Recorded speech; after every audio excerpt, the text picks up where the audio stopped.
Thank you very much. Good afternoon. I call this regular meeting of the Kentucky Board of Education to order. Welcome to all of our board members and to all viewing this meeting remotely. This meeting is being conducted virtually. The public may view the meeting via the link provided in the advertised agenda. Before I review announcements about conducting virtual meetings and begin today's business, I would like to call on Commissioner Fletcher to lead us in a moment of silence regarding the passing of Anthony Batchnetter, one of our students at the Kentucky School for the Blind. Commissioner? Thank you so much, Chair Robinson. And we got a call early Monday morning concerning our student, and it is with deep sadness that we share the passing of Anthony Bretnocker, a student who attended the Kentucky School for the Blind. And as an 8th grade student, he'd been a part of the KSB family for the past 9 years. He was lovingly referred to as the mayor of KSB. He was on Greetings and Greetings Patrol, and actually there's a wonderful article that he was a part of with the playground equipment and things of that nature there at KSB. So we'll share that with the group later on. But again, his loss is deeply felt across our school community. And we do extend our heartfelt condolences to his family during this incredibly difficult time.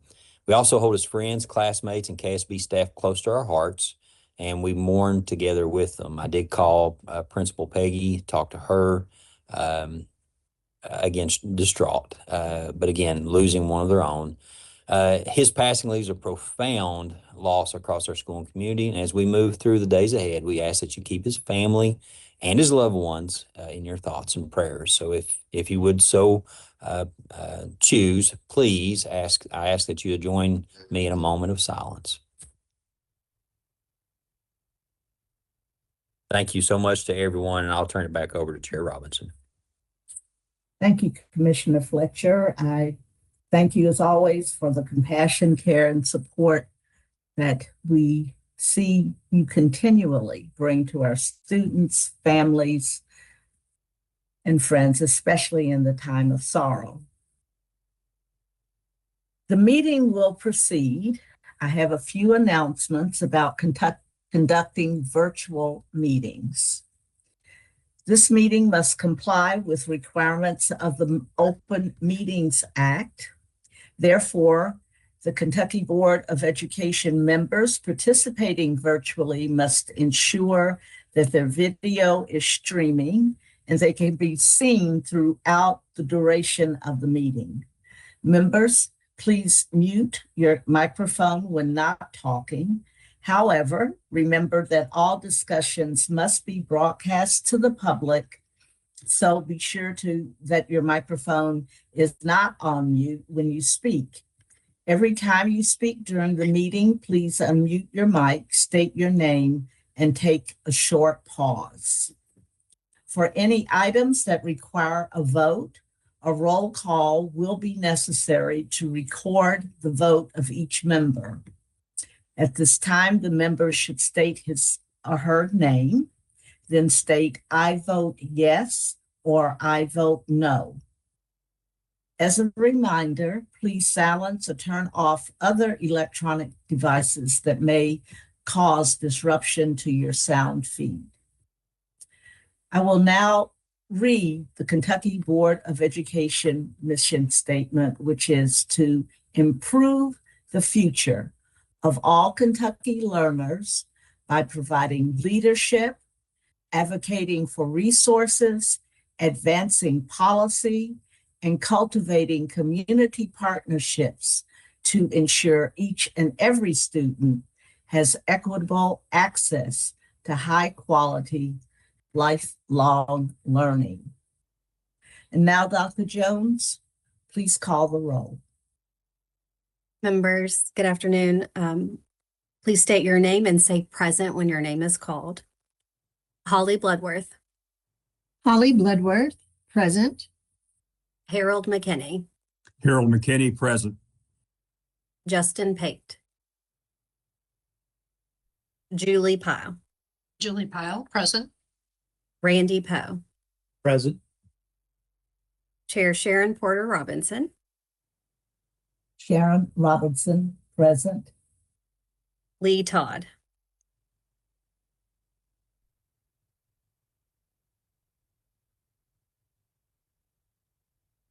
Lee Todd, present now. Thank you. Steve Trimble. Steve Trimble, present. Vice Chair Lou Young. Lou Young, present. Harper Blake. Alfonso de Torres Nunez. Alfonso de Torres Núñez, present. Secretary Jamie Link. Jamie Link is present. President Aaron Thompson. Chair, you have a quorum. Thank you very much. Included on today's board agenda is dedicated time for public comment.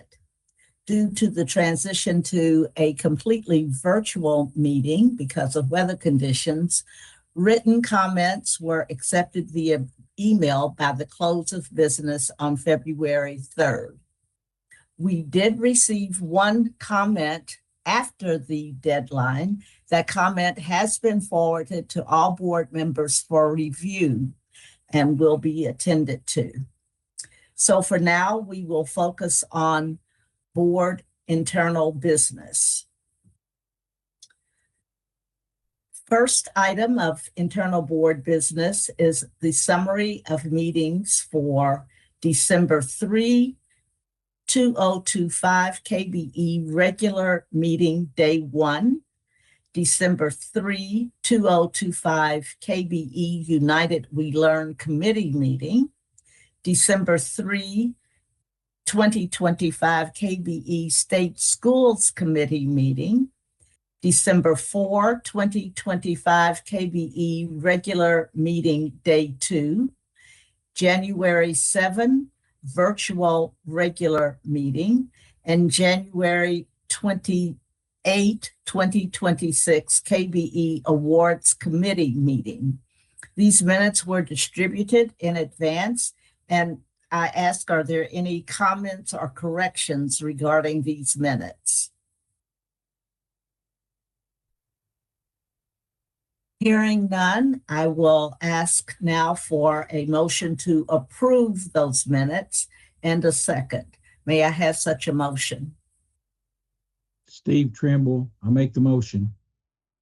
Lou Thank you, Young, Steve. second. Thank you. All right, we have a motion and a second to approve the minutes just listed. All those, pardon me, Dr. Jones, please call the roll. Thank you. Holly Bloodworth. Aye. Yes. Harold McKinney. I vote yes. Justin Pate. Yes, ma'am. I'll note your attendance is also recorded. Julie Pyle. Julie Pyle, yes. Randy Poe. Yes. Sharon Porter Robinson. Sharon Robinson, yes. Lee Todd. Lee Todd, yes. Steve Trimble. Steve Trimble, yes. And Lou Young. Lou Young, yes. Roll call is complete. Thank you. Now I'll call on Julie Powell, Chair of the KBE Awards Committee, to present the next agenda item. Yes, thank you, Madam Chair. Dr. Samuel Robinson was a former member of the Kentucky Board of Education from 1991 to 2004, who made diversity and equity in public education his life's work. A noted educator and civil rights leader, Robinson began his career in Kentucky in Louisville in 1960. His diverse background in public education included everything from principal at Shawnee High School to president of the Lincoln Foundation. Robinson also was a well-known community figure as Louisville's navigated the civil rights era. Each year, the Kentucky Board of Education grants the Robinson Award for Diversity and Equity in Public Education to a Kentuckian or a Kentucky organization demonstrating extraordinary efforts and contributions in the area of educational diversity and equity. The criteria for receiving this award includes, but is not limited to, successful efforts in closing socioeconomic and racial achievement gaps and significantly improving student learning, student achievement, or other measured outcomes among students of color or economically disadvantaged students. On behalf of the awards committee, I would like to share that the committee met Wednesday, January 28th, and determined that candidate 3 and candidate 5 best met the criteria of the award. Therefore, I would like to move approval of candidate 3 and candidate 5 as the recipient of the 2026 Robinson Award for Diversity and Equity in Public Education, and ask the chair for the board's approval to recognize candidate 3 and candidate 5 at the board's April regular meeting. Thank you so much, Julie. This motion comes from the committee and therefore does not require a second. Is there any discussion regarding the the committee's recommendation? If not, then I would ask the board to consider a motion to approve candidate 3 and candidate 5 as the recipients of the 2026 Robinson Award for Diversity and Equity in Public Education. Dr. Jones, please call the roll. Holly Bloodworth, Here. Yes. Harold McKinney, Harold McKinney votes yes. Justin Pate, Yes, ma'am. Julie Pyle, Julie Pyle, yes. Randy Poe,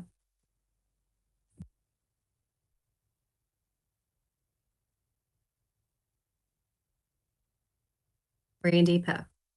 Yes, I'm sorry. Thank you. Sharon Robinson, Sharon Robinson, yes. Lee Todd, Lee Todd, yes. Steve Trimble, Steve Trimble, yes. Lou Young. Lou Young, yes. Roll call is complete. Thank you. Motion carries. As a reminder, our next item, which does require a vote, consists of the consent agenda and allows for approval of all items on the consent agenda in one action. The consent agenda was distributed to members in advance of the meeting to allow sufficient time for review. The KBE staff identified these items as those that are non-controversial and routine in nature. At this time, does any member wish to have any consent agenda item moved to the regular discussion action item?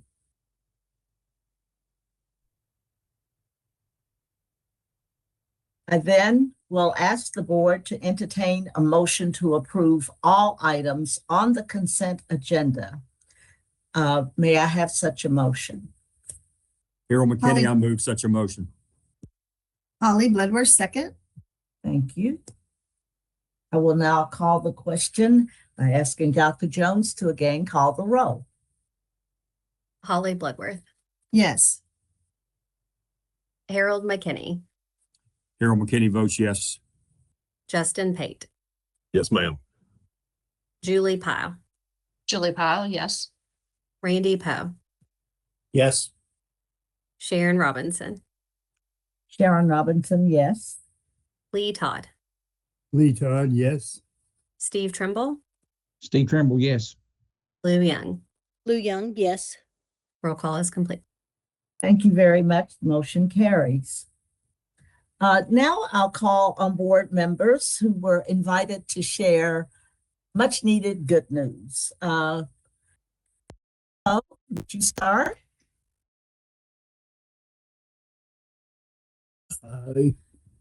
Go to the next. I'm still trying to pull up my particular page, or if you can move to that page. Okay, I'm sorry. sure. I'll come back to you. Justin, Dr. Pate, can we talk about the alternative education program of distinction programs that were named? Yes, ma'am. The Kentucky Department of Education announced the selection of several alternative education programs across the Commonwealth as 2025 Programs of Distinction. These programs have demonstrated exceptional commitment to student success through innovative and effective practices, personalized learning, and strong community partnerships. Each program underwent a rigorous review process, including site visits, data analysis, and stakeholder interviews. Selected programs will receive a monetary award from the Kentucky Department of Education for instructional support and will serve as models for other districts seeking to strengthen their alternative education offerings. Alternative education plays a vital role in ensuring every student in Kentucky has access to a meaningful and supportive learning experience. These programs of distinction exemplify what's possible when educators are empowered to meet students where they are and help them reach their full potential. Thanks so much. This is an important dimension of the rich educational opportunities that we are providing. Let's go to Holly to talk about 3 Kentucky educators honored as a part of 2025 Kentucky Exemplary Educators Program. Yes, I'm excited to talk about 3 educators have been honored as 2025 Kentucky Exemplary Educators Program Award winners. Another name for that is KEEP by the Kentucky Department of Education. The 3 KEEP recipients are Robin Ballinger, a special education teacher at Chenoweth Elementary School in Jefferson County; Charlotte Holtzclaw, a science teacher at Robert B. Turner Elementary School in Anderson County; and Mark Webster, a principal at Bluegrass Middle School in Hardin County. Candidates for KEEP are early to mid-career professionals with at least 5 years of experience and whose contributions to education are largely unheralded yet worthy of the spotlight. Candidates serve in certified teacher, specialist, or principal roles in Kentucky public schools. Congratulations. Thank you so much, Holly. Now I'll go to Steve to talk about our youth delegates to the U.S. Senate. Yes, Patrick Rabovi and Ethan Morgan were named the 2026 U.S. Senate Youth Delegates. Patrick, a senior at North Oldham High School in Oldham County, and Ethan, a senior at Marshall County High School, will join Senator Mitch McConnell and Senator Rand Paul in representing Kentucky during the 64th Annual U.S. Senate Youth Program Washington Week to be held March 7th through the 14th. Rabovi and Morgan were selected from among the state's top student leaders to be a part of the 104 student delegation that will attend meetings and briefings with the senators, the president, a justice of the Supreme Court, leaders of cabinet agencies, and other officials throughout the week. Each delegate will also receive a $10,000 college scholarship for undergraduate study. Chosen as alternates to the 2026 program was Aisha Hamid, who attends Paul Lawrence Dunbar High School in Fayette County, and Joel Shalom, who attends DuPont Manual High School in Jefferson County. So congratulations to these students. Congratulations indeed. Dr. Todd, you're going to talk about the Special Education Teacher of the Year.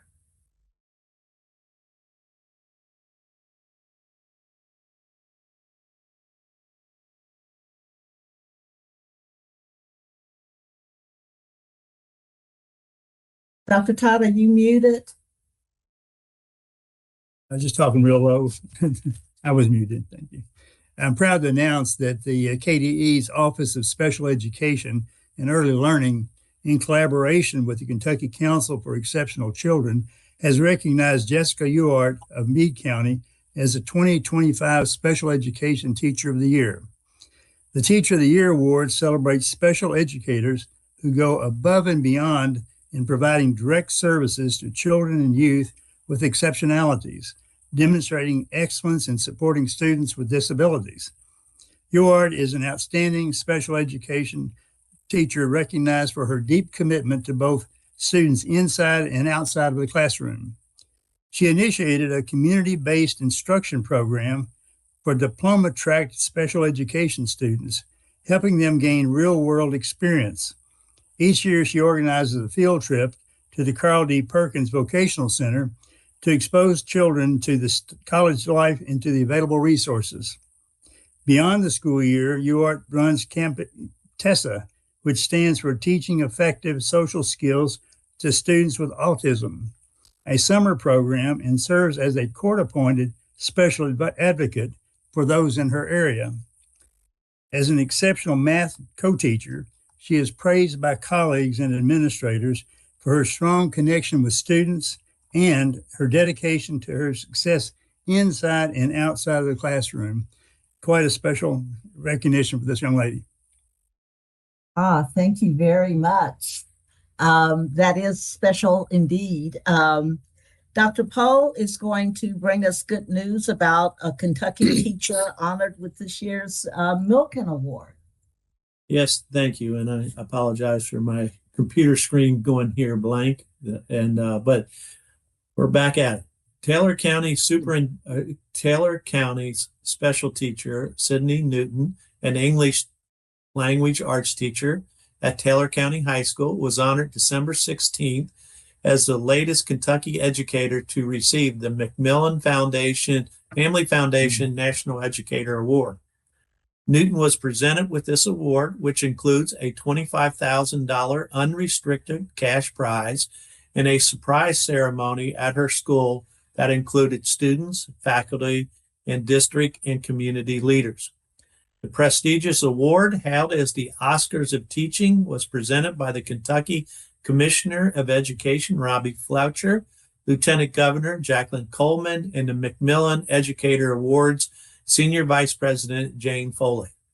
Newton has taken several leadership positions at the school, including roles as a new teacher mentor, the school's non-traditional instructional lead as a school-based decision-making council member, among other several roles.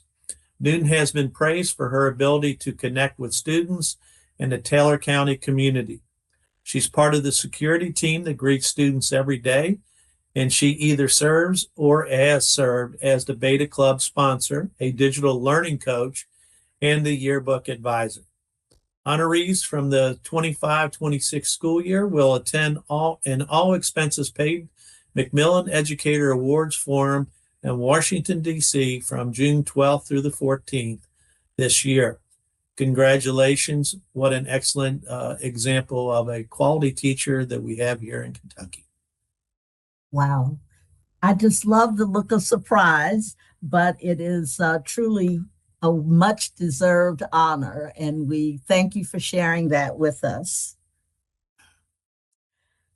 The good news is designed to give us inspiration and energy to tackle the awesome work that we are honored to take up through our role as the Kentucky Board of Education. As per our board policy, the agenda for each regular meeting shall include an item under which board members may raise issues not included on the agenda for the purposes of clarification, referral to a committee, or scheduling for future board review and/or action, if that would be the consensus of the board. At this time, we have several members who are ready to bring some sharing to us. Julie, you're going to report on the KBE Whole Child, Whole Community, Whole Child Subcommittee. Yes, so the committee met yesterday afternoon, and it was actually quite packed agenda, some great sharing, some highlights from that. In Fayette County, and I really started smiling as they were talking about this particular project. It's called the TPL project, where they're looking at community use of playgrounds. And what's cool about this is that they're starting to engage students in vibrant learning experiences doing this. So they're going to engage the STEAM Academy to use data to help determine which schools are would be good candidates for this project. And then they're going to be working with Bryan Station and Clay High School and researching and recommending policy. So they're pulling, this is what our vibrant learning experiences are all about, practical applications of what our students are learning. So I love that. It was also mentioned that Nicole Shepard of Fern Creek High School is a SHAPE SHAPE Teacher of the Year for the Southern District. So not just for Kentucky, for a larger area. We revisited the goals for the committee. One of our goals is to create a member directory so that it's easier to share the information among the vast number of members of the group. Because there's, so as we all know, there's so many resources in our state, and creating the awareness so that way we can all take advantages of those resources. The other goal of the committee is to look at expanding the subcommittee to make sure that we have all voices at the table. We highlighted, so we had the Living Well program initiative for all of our Kentucky employees just on district, state level. And they highlighted a number of programs within that that many people are not aware of. So like the Smart Shopper service, where you can shop around for your surgeries and actually get money back based on how much you save on your procedures. So some people have even seen $500 checks because they've used this tool for shopping for procedures. Carum Health, which is surgery and cancer care, which is completely free. I was amazed by that. And then the other Living Well, which the incentive programs, which many people are familiar with. They're doing webinars, trying to figure out ways to create more awareness for all the benefits of the program. I'm trying to think what else here. They did another thing that was good that they shared was the graphic of the importance of school nurses and the data impact of school nurses on the care that they provide to students that they may not receive otherwise. And that there is a podcast called Nourish Kentucky, which is a school and community nutrition podcast. So that's the report from that committee. And then I have one other thing to talk about. So I had the pleasure of going down to Adair County to attend their senior defensive learnings. And it was a highlight for me. And what it really highlighted for me was the impact of the portrait of learner and how that helps the schools, the teachers, and the students with creating the vibrant learning experiences. Like the connection for me was really made in that. The other thing that was really cool with that was another district next to them who had not even started any kind of defenses of learning came over and served as community members on Adair County's panels because they wanted to learn how Adair was doing it to be able to help them get started. So I love the sharing and the exchanges that were happening in the rooms. And it just was a very cool experience. It just keeps expanding upon what Dr. Commissioner Fletcher is talking about, how our school districts are all working together. It's not territorial. It's like we want to make everything better for all of our students, and we're learning from each other. Unfortunately, I have not gotten to go to the Boone County ATC. It has been canceled twice so far because of weather. So we're still working on rescheduling that. Thank you, Julie. It's good to hear of all of your adventures out there and sharing and bringing back to the board the evidence that you're seeing of the vibrant learning experiences and the degree to which our colleagues are working together and communities are working together to advance this form of education reform that I call truly, truly authentic reform, because it's changing the actual learning experience for our kids. I'm going to report to you that Harper plans to join us tomorrow. She is at an academic competition that had been rescheduled due to weather several times. So she's not with us today, but we look forward to seeing her tomorrow.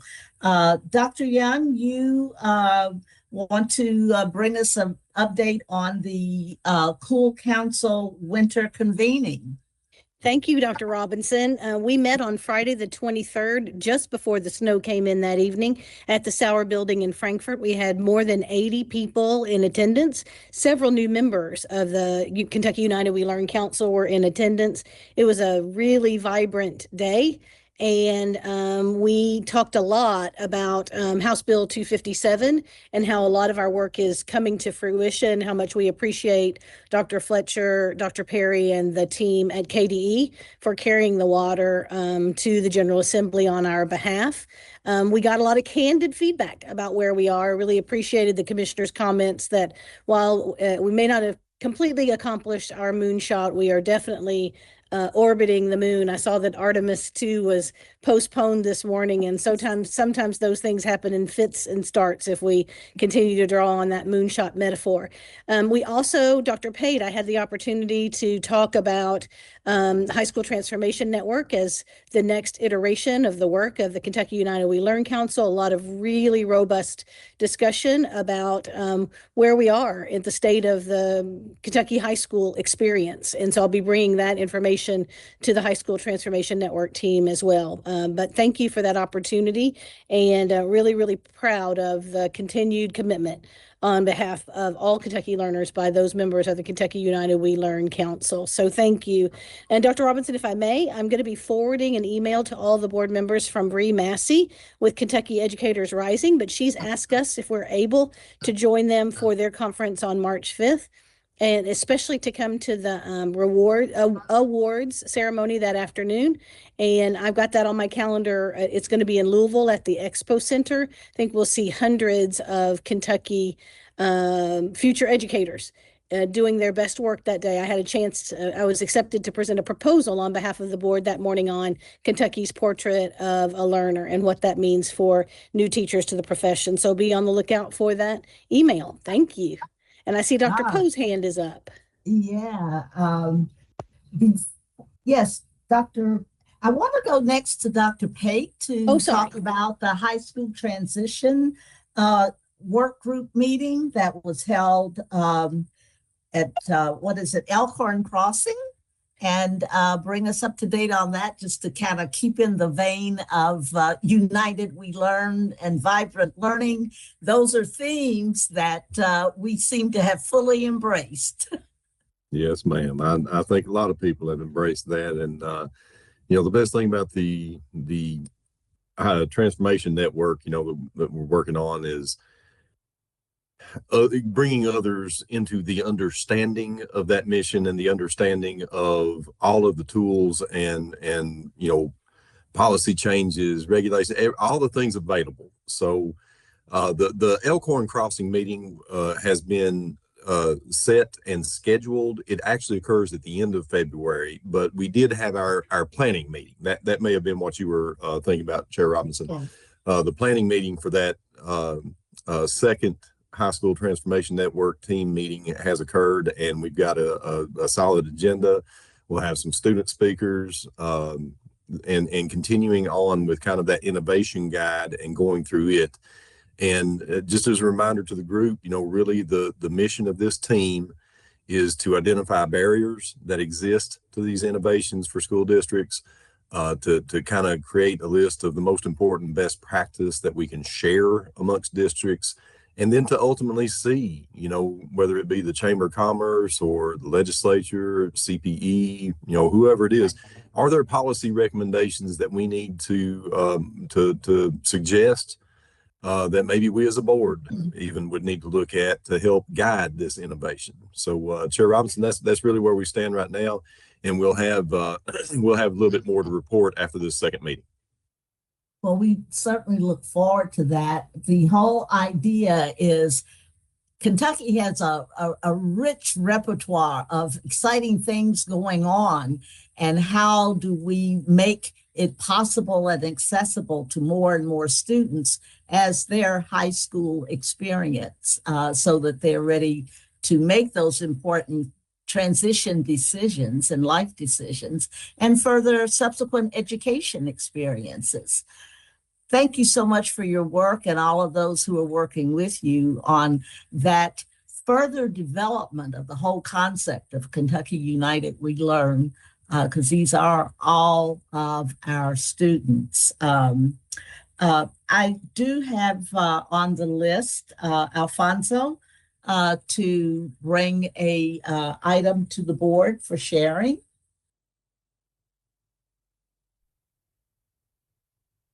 Hi, good afternoon, everybody. More than share, it's just like asking for clarification and just to be completely transparent. I sent this question to Dr. Jones, hopefully for a follow-up, but I thought that this was probably important to share with you all, board members, so that at least you will know what is it that I want to ask about, and that pertains to the work that we have been doing recently. I, as a teacher member, although I don't have a vote, I try to stay in touch as much as I can with teachers on the field, hoping to bring to these meetings the voices precisely of the people who are working in the field, right, and that impacted by our decisions at the local level. I haven't been able to wrap my mind about one of the items that we approved recently, and that because of that, as a teacher, I have been able to hear a lot of people asking questions about this.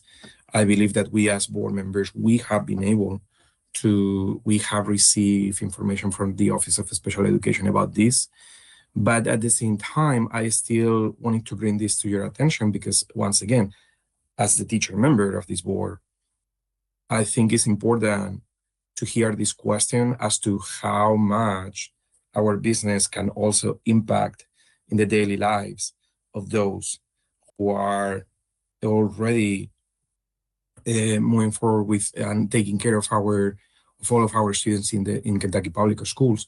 So the question I wanted to bring is that in regard to those regulations that we have approved recently about the special education caseloads and class sizes, I have heard a lot of teachers asking, why was not I told anything about this? Why was not I consulted on this?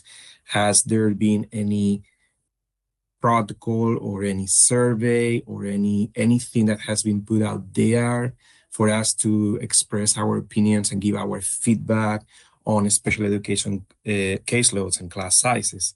So that's my question, as in, have special education teachers been reached out for this? If so, how many and who? And if not, I cannot help but think, like, why are there analyses on things like, for example, financial impact? But and maybe it's my problem, I haven't been able to see one specific analysis on how those regulations will impact on the daily operations of the teachers, not the school districts, the teachers who are the ones who are having these students in their classrooms. So that's all that. As before, I just wanted to be transparent, put the question out there. If you want to talk about that, it's fine with me. I have already reached out to Dr. Jones, hopefully to get some information about this. But that's it. I hope I was clear on what I said. If not, I'm happy to clarify. Well, Alfonso, I appreciate your question, and I think that there is both additional information and support for your being able to share that information that we can provide, particularly in Jefferson County during this time of substantial change due to fiscal conditions and circumstances that have to be addressed. So please note that we will be, I'll ask Dr. Jones to arrange the time for further discussion, and we will certainly bring back to the board any additional clarification that might be required. The regulations that the waivers that were approved because they met both a technical screen and a substantive review by the staff. But they were requested by the local school district. So thank you for that question. And we will talk further. Dr. Poe? At the same time, Chair Robinson, I have to say that once again, hoping to fulfill my role at the board, I have also reached out with several groups of early childhood teachers that in reviewing the regulations also that were updated regarding early childhood that I believe we have in our agenda. I have heard lots of praise for the people that have been behind those updates. So at the same time that I have that question, also my kudos to the members of the Office of Special Education for the hard work that they put in every day. The only question that I have about that is why mentions to bilingual programs were deleted. But that's all. Thank you. Thank you. Dr. Poe? Yeah, Chair Robinson, as you were alluding to at the top of the hour there when we started about snow day calls. So I was planning on going with Julie to the ATC, but that one got snowed out. But in Northern Kentucky, we had another school district that was in operation, which was Ludlow Independent.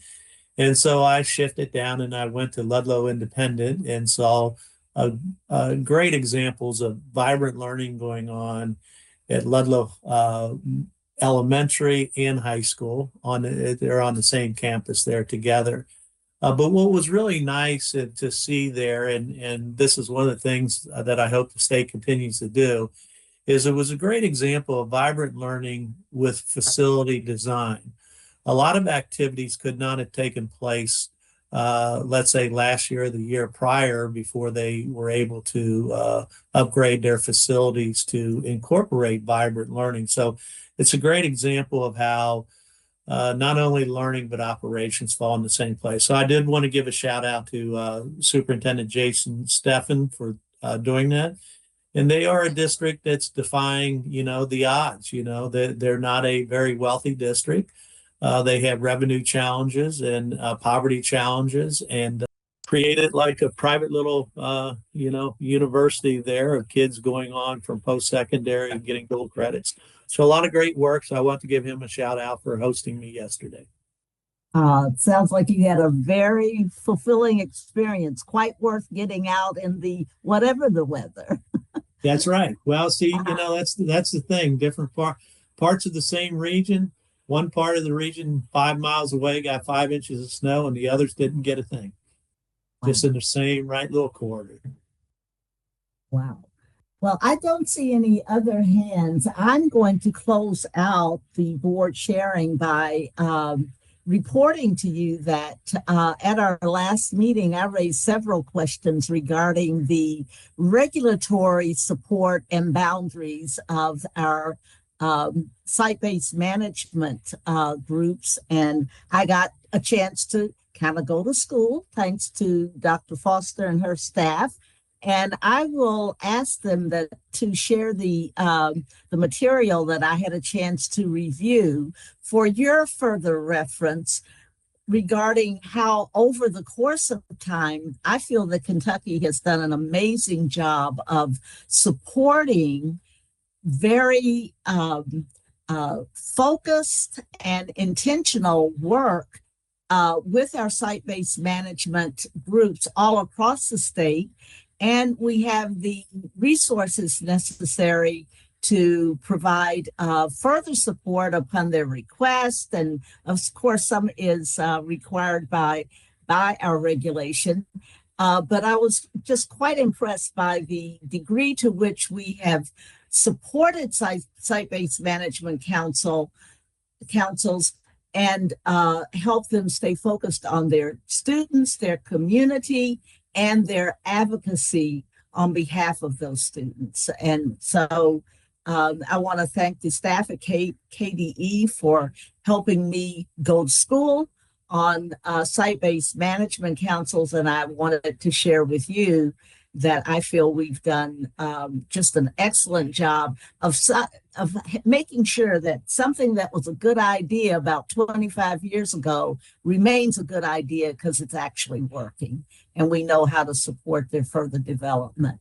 So thank you, colleagues, for sharing. And it's certainly an indication that we're working at the table and away from the table, but always on behalf of our students. At this time, it is time for us to dismiss to our committees. We're scheduled to reconvene as a full board at 2:30. The United We Learn Committee will remain in this virtual meeting room. And so you just need to remain on this call. The KBE State Schools Committee will meet in a separate Microsoft Teams link that was sent to the committee. And we will begin our committee meetings at this point. Thank you.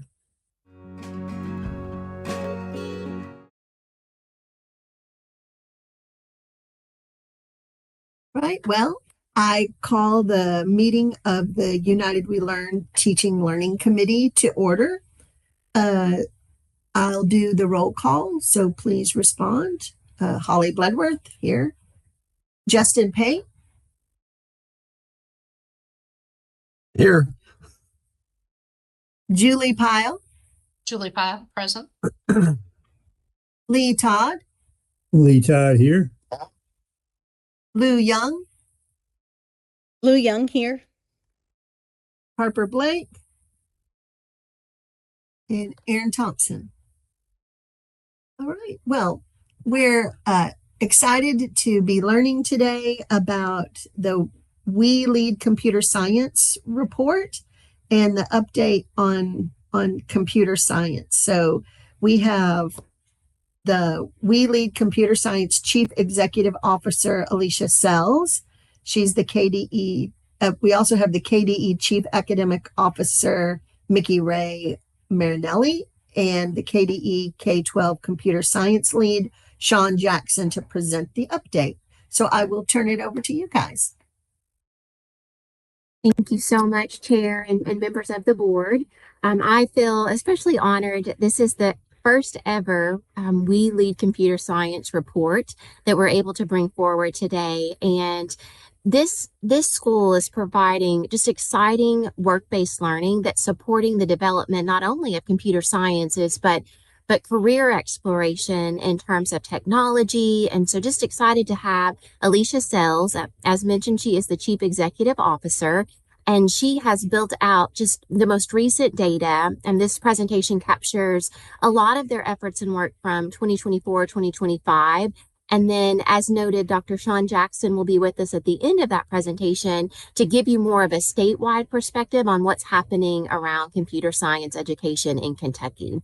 So, Alicia, I will turn it over to you. Hello, thank you so much, Madam Chair and members of the board and other folks who are on the call. It's good to see some old friends and faces today, and I'm honored to be here.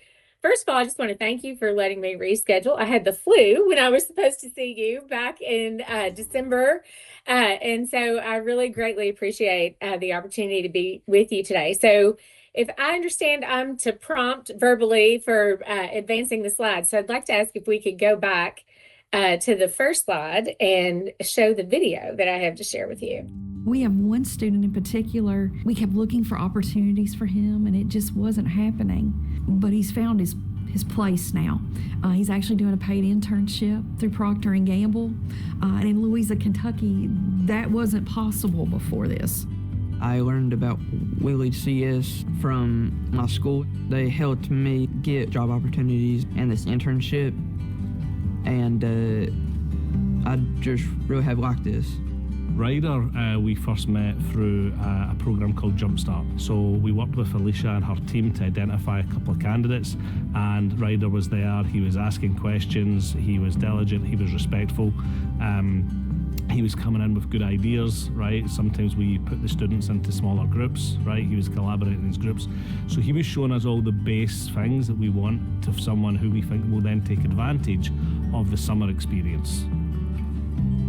Whenever I was little, I got locked out of my iPad and stuff, and I didn't know what to do, but then I just started getting into the software system, and then I hacked my way back into it.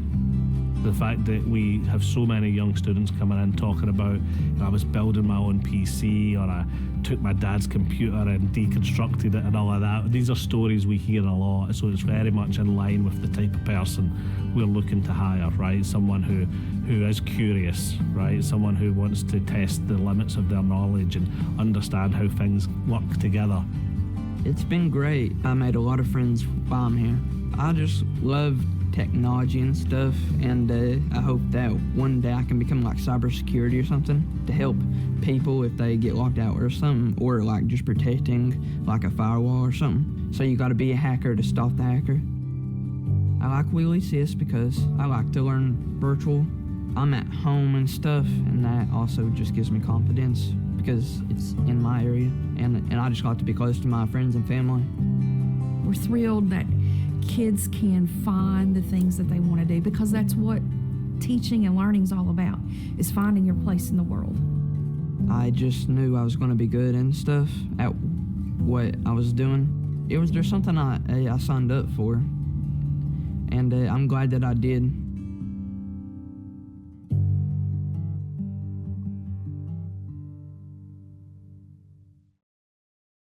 So I will point out that the person who managed that hacking is Commissioner Fletcher. So when I showed him this video, he got a kick out of that. Ryder has indeed found his place. And if we could advance to the next slide, I'll tell you how this all came to be. So we started in 2000 at iLead Academy trying to figure out how we expand our own students' access to computer science education.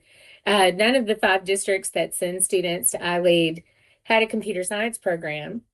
And iLead is a very different learning environment. It's not for every student. And so we proposed to the U.S. Department of Education in their Rural Tech project that we have our teacher teach virtually.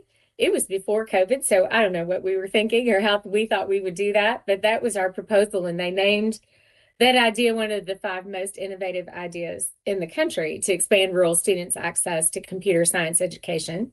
We had several members of the General Assembly on our advisory board, and Dr. Jackson, who is on the call with us today. And in 2022, the General Assembly passed legislation establishing We Lead CS as Kentucky's statewide virtual computer science career academy. And the call was for us to increase Kentucky's competitiveness in the technology and employment in computing employment sectors, which is now every sector of the economy, expand access for students, and prepare students for tech careers. If we could advance to the next slide, please. So you heard what Katie from Lawrence County had to say. We have had students in We Lead CS now for 2 years. We're entering our 2nd year.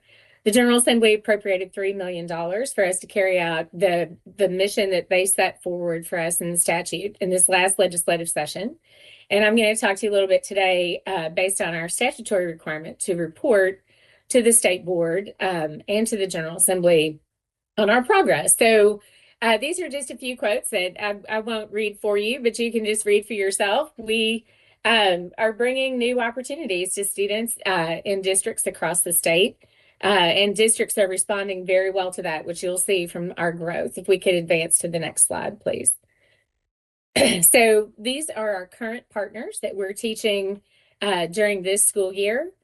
And we have already added 10 new partners for the next school year. So we are growing again very rapidly. We grew very quickly. If we could advance to the next slide, please.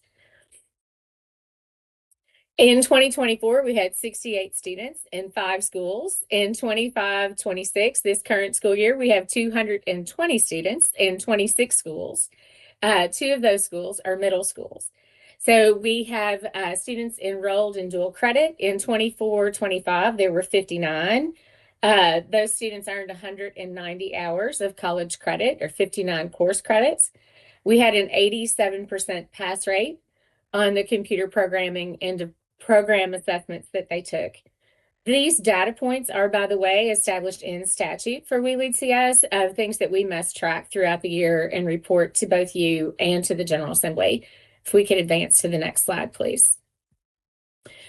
We really feel our secret sauce is work-based learning and interaction with employers. We are able to do some incredibly exciting things to connect students with employers in a virtual environment. So we focus very, very diligently on industry certifications, as that relates back, of course, to assessment and accountability for districts and students. We had in our first year 26 industry certifications earned. Collaborating with Dr. Jackson and his team and their industry certification program is a critically important part of what we do. Every student had 2 opportunities to job shadow virtually, and that involves employers coming on and showing students what they do and talking about what they do so they can explore careers. Every student had a mock job interview experience, a prep workshop, and interviews, and got one-to-one feedback. And then we also offer opportunities for student organizations, particularly through the Technology Student Organization or Association, which is aligned to the CTE Computer Science Pathways. If we could expand or extend to the next one. Thank you. One of the things that we've learned from employers is we talk to them about how students are the most qualified applicants in the entry-level tech workforce pipeline, is that students need to know how to collaborate with one another in GitHub on code. When they first talked to me about that, I had to Google GitHub, so don't feel bad if you don't know what that is. I think LinkedIn for coders, that's how they collaborate on Git and coding projects. We also focus on project management, and that is a very critical skill in terms of agile project management, Scrum development that employers want to see on an applicant's resume. We provide college and career coaching, and then the students also have an opportunity in our dual credit classes to get feedback from employers on their challenge defense projects. Speaking of vibrant learning opportunities and United We Learn. If we could advance to the next slide, please. Students in our program can earn up to 23 hours of college credit. We have 2 paid virtual internship programs through We Lead CS, Jumpstart 1.0 and Jumpstart 2.0. 1.0 is for our entry-level students who've just started with the program. They can work, they get paid $15 an hour for 6 hours a week during the summer to begin their work-based learning and career exploration experience. We have 30 students right now from all over the state in Jumpstart 2.0, and we're focusing in much more closely with those students on preparation to apply for virtual internships, like Ryder described, as we work with our employer advisory board to expand those opportunities. So we're working to do whatever we can to make students competitive in the workforce. We can advance to the next slide, please. As I mentioned, we have an employer advisory board. That board just met last week. As a matter of fact, we're working on profiles of the most qualified applicants in our 5 pathways. And then we also have been working with 3 chambers of commerce, Allen County, Commerce, Lexington, and Northern Kentucky, as part of a micro grant program we did in our first year, asking those chambers to identify for us who among their membership is hiring tech talent, what skills they need, and putting those employers in contact with our students through those programs that I just explained to you. If you could advance to the next slide, please. So in the next year, and my colleague, Dr. Kelly Ransdell, is on the call, I believe, with me. I can't see her on here, but Dr. Ransdell just joined us as We Lead CS's Chief Operating Officer, and her first task was to develop our master schedule and pathway overview for next year. So you can go to weleadcs.org on our scheduling page and see all of the things that we'll offer. Next year, we'll have a cybersecurity pathway, a data science pathway. We'll offer an intro to artificial intelligence course. We're offering network security, network administration. And so we'll have 5 pathways with 11 unique computer science courses. So as you start to look at that work, you can really see that we are carrying out that mission the General Assembly set forth for us to expand access, because there are a lot of students in these small rural districts that would not have access to these courses otherwise. We also work with districts if they say have AP computer science principals, how those students might have additional opportunities to carry forward and continue their studies. So we are doing all that we can to expand those opportunities and make all of our pathways are aligned with the KDE OCTE pathway plans and the industry certs and dual credit. If we could advance to the next slide, please.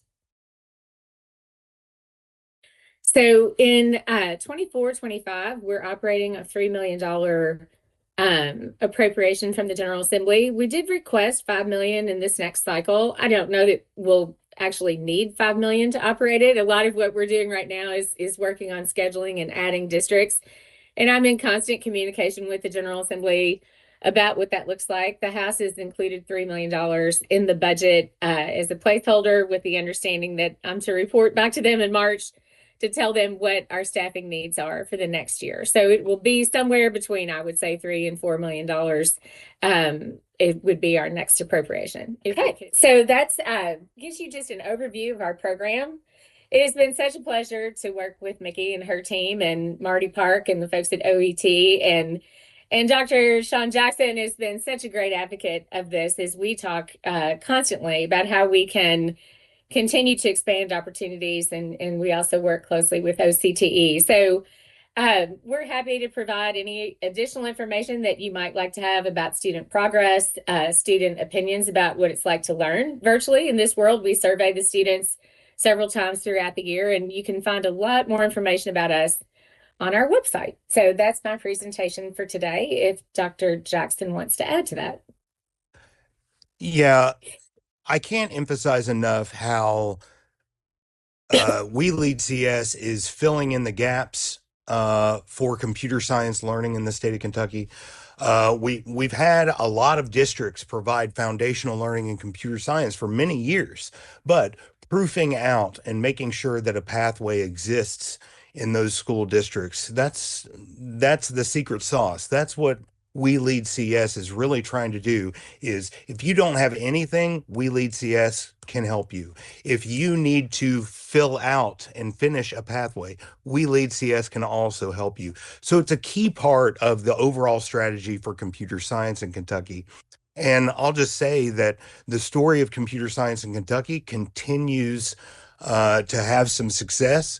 When compared to a national conversation, Kentucky is 15% above the national average in high schools offering computer science.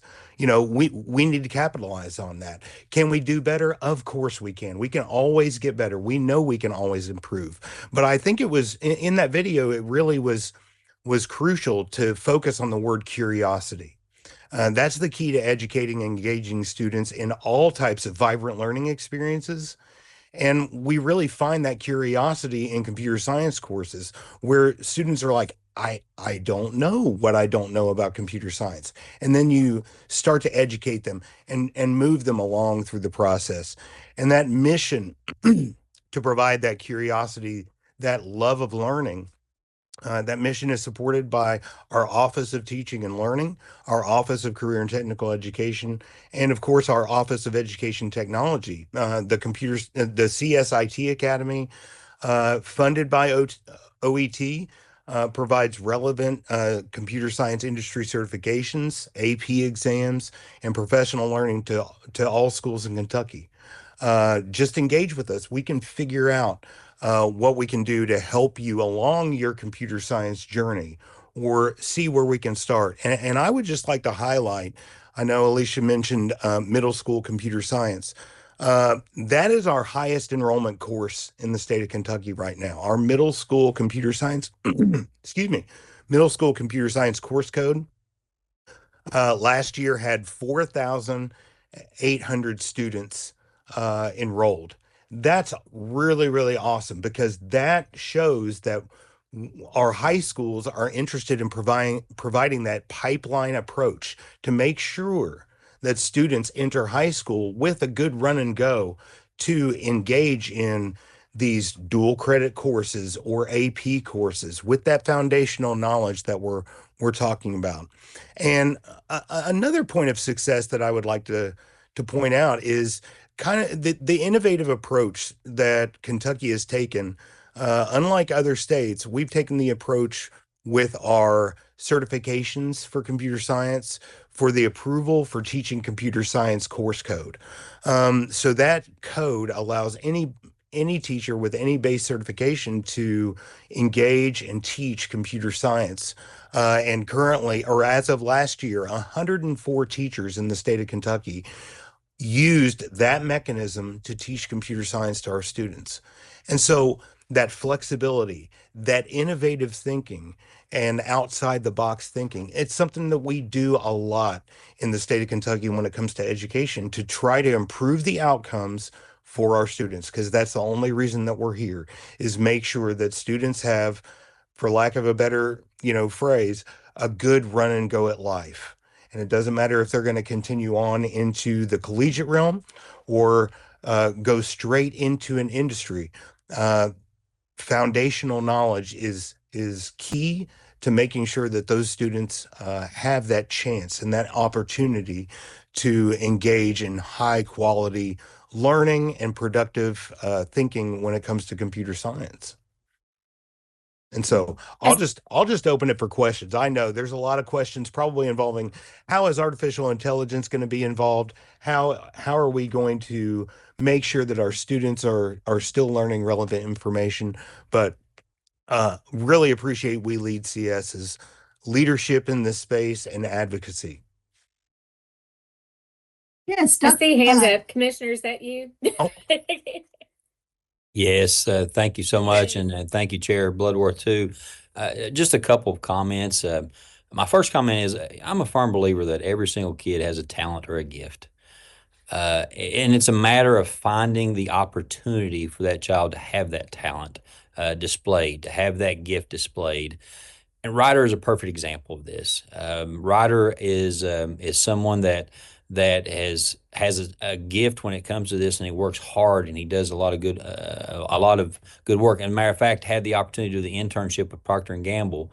And then the other comment that I have is, We Lead CS and is an example of how we need to provide opportunities for everyone. This is an opportunity that wouldn't have happened in Lawrence County. I think there were just a few number of students, maybe 3 or 4 students when it started, went into 13. Now I think up to around 25 students that are part of a pathway that would not have had the opportunity without that. I like to applaud Superintendent Webb for continuing the work here and two, just expanding the program. She is a great champion for that. So again, I can't tell you how it warms my heart to see Ryder as a part of this. Just knowing his background and what he's done and where he's been. Yeah, and he's continued this year to just be such a remarkable student. And Superintendent Webb and I talk about that a lot. There's, Ryder is one of those kids where they were really struggling, and this, Commissioner, to find a place for him. And so one of the things I didn't mention in my presentation that I'll add is that districts pay a per student seat fee to have students enrolled in We Lead CS. So it's $500 per student for a year-long course, $250 per student for a semester-based course. We offer multiple discounts for early action to help reduce that cost for districts. But one of the things that we've learned from the many small rural districts that we have involved is there is no barrier for enrollment in terms of having to enroll a specific number. So a couple of our districts, Hancock County is a great example, has one student. They had a student interested, and they wanted to provide that opportunity for the student. And we do make that possible. And I think that's such an important part of the model that we have, is that the General Assembly subsidizes that. In our work with the department to create We Lead CS, there was a pretty strong feeling that districts have some skin in the game, some investment in the program. Just had a conversation with Senator Givens today about, as federal funding is dried up for districts or has been taken away from districts, we're finding that to be a little bit of a barrier threshold. And so we want to make sure that we keep talking with the General Assembly about that as we plan for moving forward in ways that we might be able to address that and help districts overcome it. It's become more of a question from districts now than it was 2 years ago when we started. And so that's something we're very mindful of. But small rural districts have been so welcoming of the opportunity to add up to 5 career pathways for their students without having to hire a teacher to do that and to staff the program and to equip it. So that has really been an important part of why I think we've grown as much as we have in terms of the number of districts that we have interested in participating. Is it really is an important thing for small districts to be able to provide something that they would not have otherwise been able to provide. No, I think that's very well said. And I just like to tack on, I'm a huge proponent because I saw it in my own computer science classroom of the students who need to find a place in the school community. And I think that's something that computer science offers. All of our career and technical education programs offer that. And when you look at some of the demographic information around our enrollment in computer science, 54% of our students in computer science last year were economically identified as economically disadvantaged, and 12% were students with some sort of identified IEP. And so I think those are really strong numbers compared to the statewide averages. I think we have 13% of our students statewide have an IEP of some type. And so finding their place in that school community goes a long way to ensuring that future success. And another thing that I'll say that We Lead CS does a great job of is that interaction with the industry community, making sure that students can see themselves doing those same types of jobs that they're learning about. They can put themselves in an internship type situation or into some type of job shadowing situation so that they can see themselves, hey, I could do this job. And so that confidence and that success and being a virtual provider of this program, that just also speaks to the strength and reliability of our KETS network that we provide to all school districts, because the students have that opportunity to be in a school with high quality connectivity, that they can make sure that they engage with dual credit providers or with the teachers at We Lead CS to make sure that they can engage in this curriculum effectively. Dr. Todd put his hand up, and then Ms. Powell. Yeah, just a question. Where's your instruction come from? Are they classroom teachers? Or are they employees of yours that teach? And then also, how does this fit into a student's everyday class? Do they meet after class or do they meet in summertime? I don't get that. All right. So the teachers are employees of We Lead CS. They're all Kentucky certified teachers. They're all in Kentucky. They're all over Kentucky. So we currently have 8 different folks who are teaching in this school year. And we have worked with KCTCS to make sure that the teachers that teach dual credit are approved in each of the individual colleges where we teach dual credit. In terms of their schedule, We Lead CS comes in as one of the parts of their class day. So if the student has 6 classes a day, we're one of those 6, and they go to the library or the media center, wherever the school district can find a space for them in order to have instruction during the day. And so it is integrated into their school program. And it is a class for them in their school day, just like any other class that they take. Dr. Todd, that picture just happens to be in the library of Lawrence County High School there that you see. So very familiar area there. Yeah. So we try to go on now. It's getting more challenging as we get bigger, but we also go on site to do recruitment and activities with students. I'm sure that's what Sarah is doing here as a part of that. But it is integrated into their school day. So essentially that per student seat fee is a fee for us to teach their student. And each district enters into a contract with us on an annual basis for us to provide instruction to their students.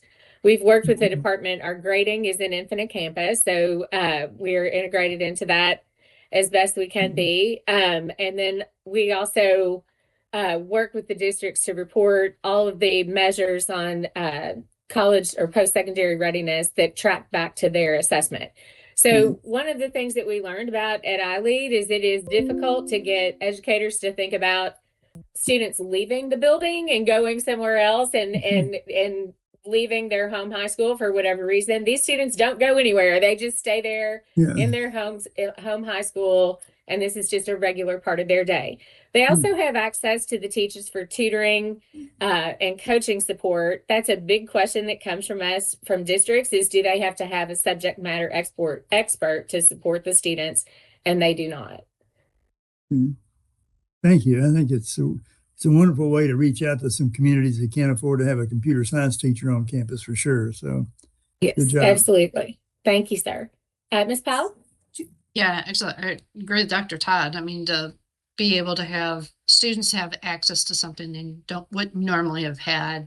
And we know kids have interest in this pathway. So I had two questions. One, do you have any data as far as kids transferring to post-secondary and their success? Are they staying enrolled? And then the second one is support for ELL students. What kind of support do you have? Yes, ma'am. So we've only had 1 year of students and just a small handful who were seniors who matriculated into post-secondary education. But I'm happy to share the data on those students. I think there were 5, and they did all pursue post-secondary education and were pursuing computer science degrees, one an engineering degree. I don't know that we've done a mid-year check on them, but that's something we certainly can do, and I'm happy to provide that data. So that's a huge part of what we do in terms of providing that coaching to students is to help them understand how they can take the dual credit that they earn We Lead CS and transfer that to completion of a computer science associate degree if they want to stay close to home, or how those credits transfer to any one of the comprehensive universities in Kentucky. So we'll have a lot more of that data after this class. And then, obviously that will build on itself. On the ELL students, we do work with the districts on any accommodations that students need. We have not had that come up in this group of students. We did have some of that at iLead. We had 2 Spanish-speaking students that we worked with. So we do have a plan in place for that, but it's just not been requested. And I will also just tease a little bit to the commissioner. This is something we have talked about, and to you all, this will come.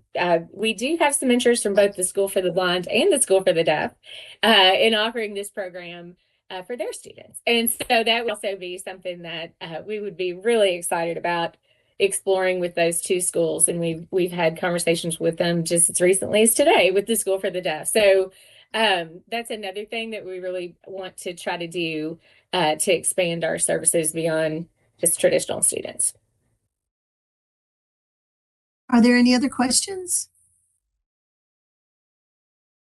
Is there a limit to the number of districts that can participate? Well, right now, that is purely dependent on the amount of money that the General Assembly gives us in order to be able to staff it. So, Dr. Ransdell, I don't know if you want to add. I know you've done some math on how many students you think that we would be able to accommodate in our current schedule.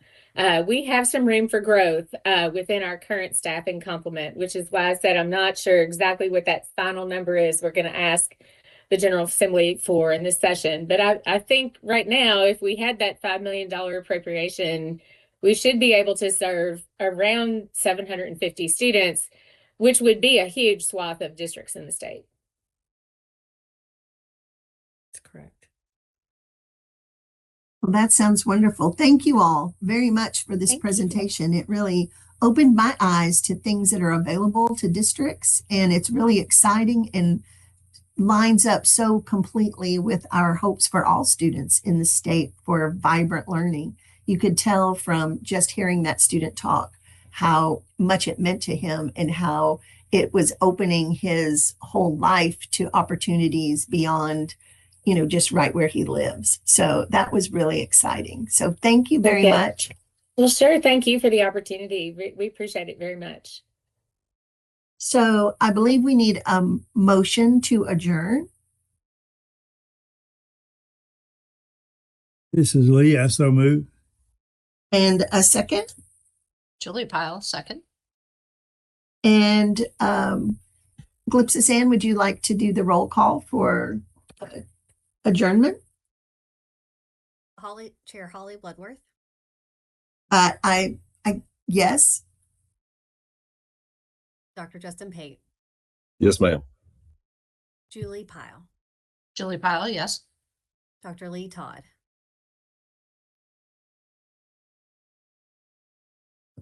Yes. Dr. Lou Young. Lou Young, yes. Harper Blake, and Dr. Aaron Thompson. Voting is complete. Thank you very much. And I guess we just wait here for the others to join.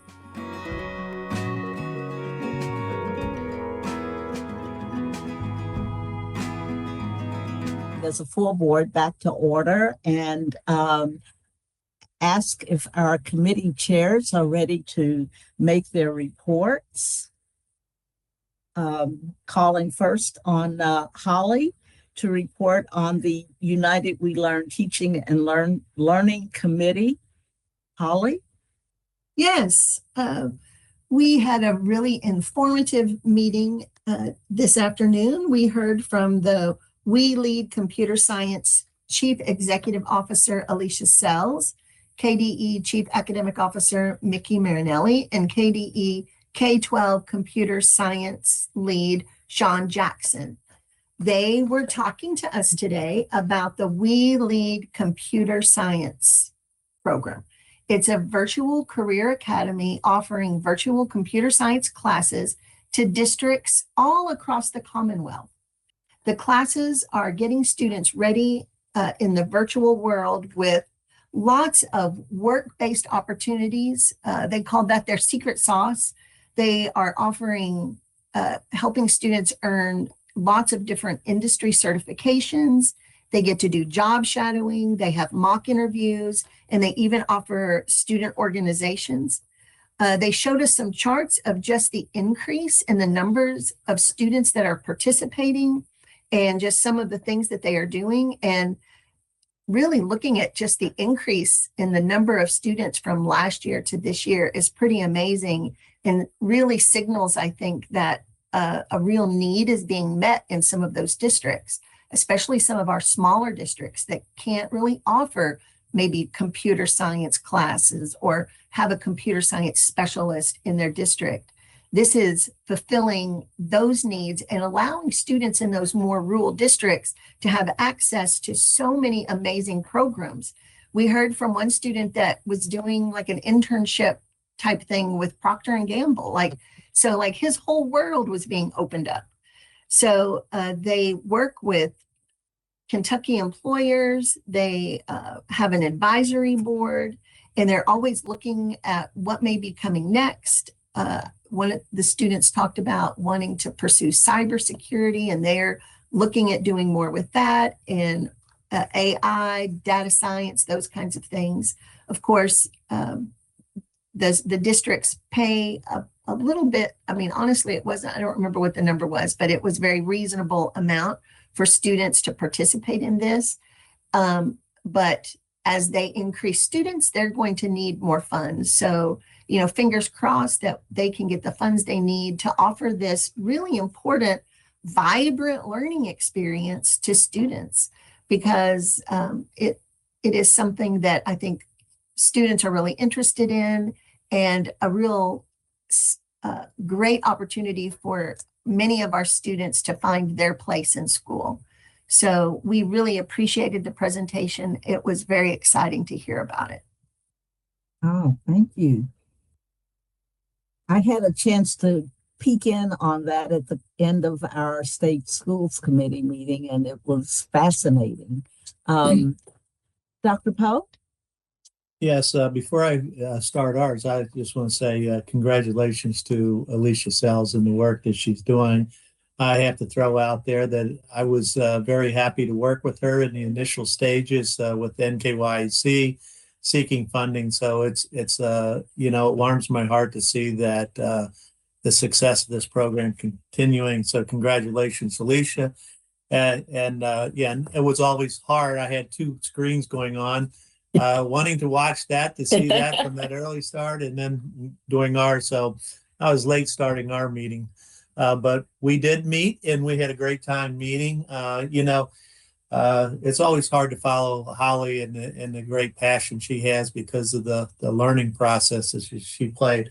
Because in our particular thing, we got to discuss some great issues and barriers around CTE salary work group. We talk about vibrant learning, but who delivers that vibrant learning a lot of times are our CTE teachers, and we have to do some things because we got some challenges within the salaries. Some of the things that we discussed there, our early salaries are competitive. We're 17th or 7th overall, and then we, through the 4 different categories we have, unfortunately, we moved from starting out well, but then we fall to 82nd in the state as people continue to progress. So that's part of the reason why we do have some barriers, and we consistently see our CTE teachers leaving when their level of pay does not keep up with not only workplace standards, but educational standards as well. So there's going to be some recommendations for changes. There is a work group, an advisory group on that, and they'll keep reporting back. But our entire committee supports the work that the committee is doing in and around salaries. And we need, in the next session, we really need to address this particular issue because it's getting, like all of education right now, all our teachers are critical, but our CTE teachers, there's a lot of positions across the state that are not going filled, and we're losing programs because of that. The other area that we talked about is the KAR update, which is significant in this area that we're talking about here also. And I'm trying to, now my screen here is frozen. Hold on.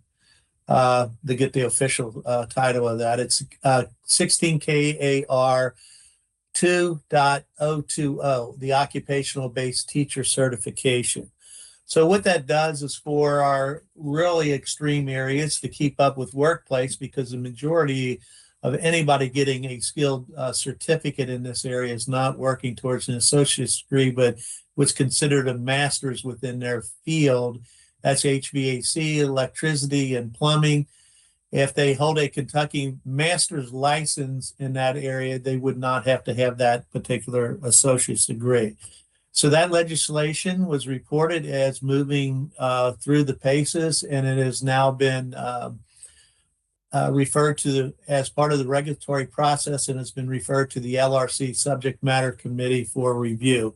So we're staying after that. We want to make sure that that goes through so that we can continue to make sure that we can keep those individuals that we hire in the profession without having to seek additional education that's not relevant to within their particular field. So that concludes our report. I want to thank all our committee members for their intent and their input and their questions. Thank you so much. Both committee meetings seemed quite interesting, always informative. I would remind board members that you do have access to the material for both committees in the portal, and it's available to you.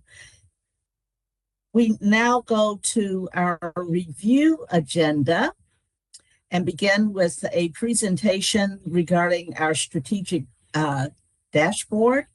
KBE Chief Performance Officer Karen Dodd and KBE Strategic Plan Manager Susan Strange will present on the strategic dashboard.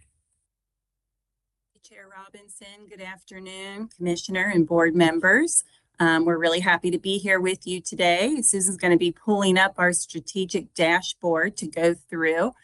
I feel like I've been teasing you all with this for quite a long time now, and it is finally published. So we're very excited to share it with you.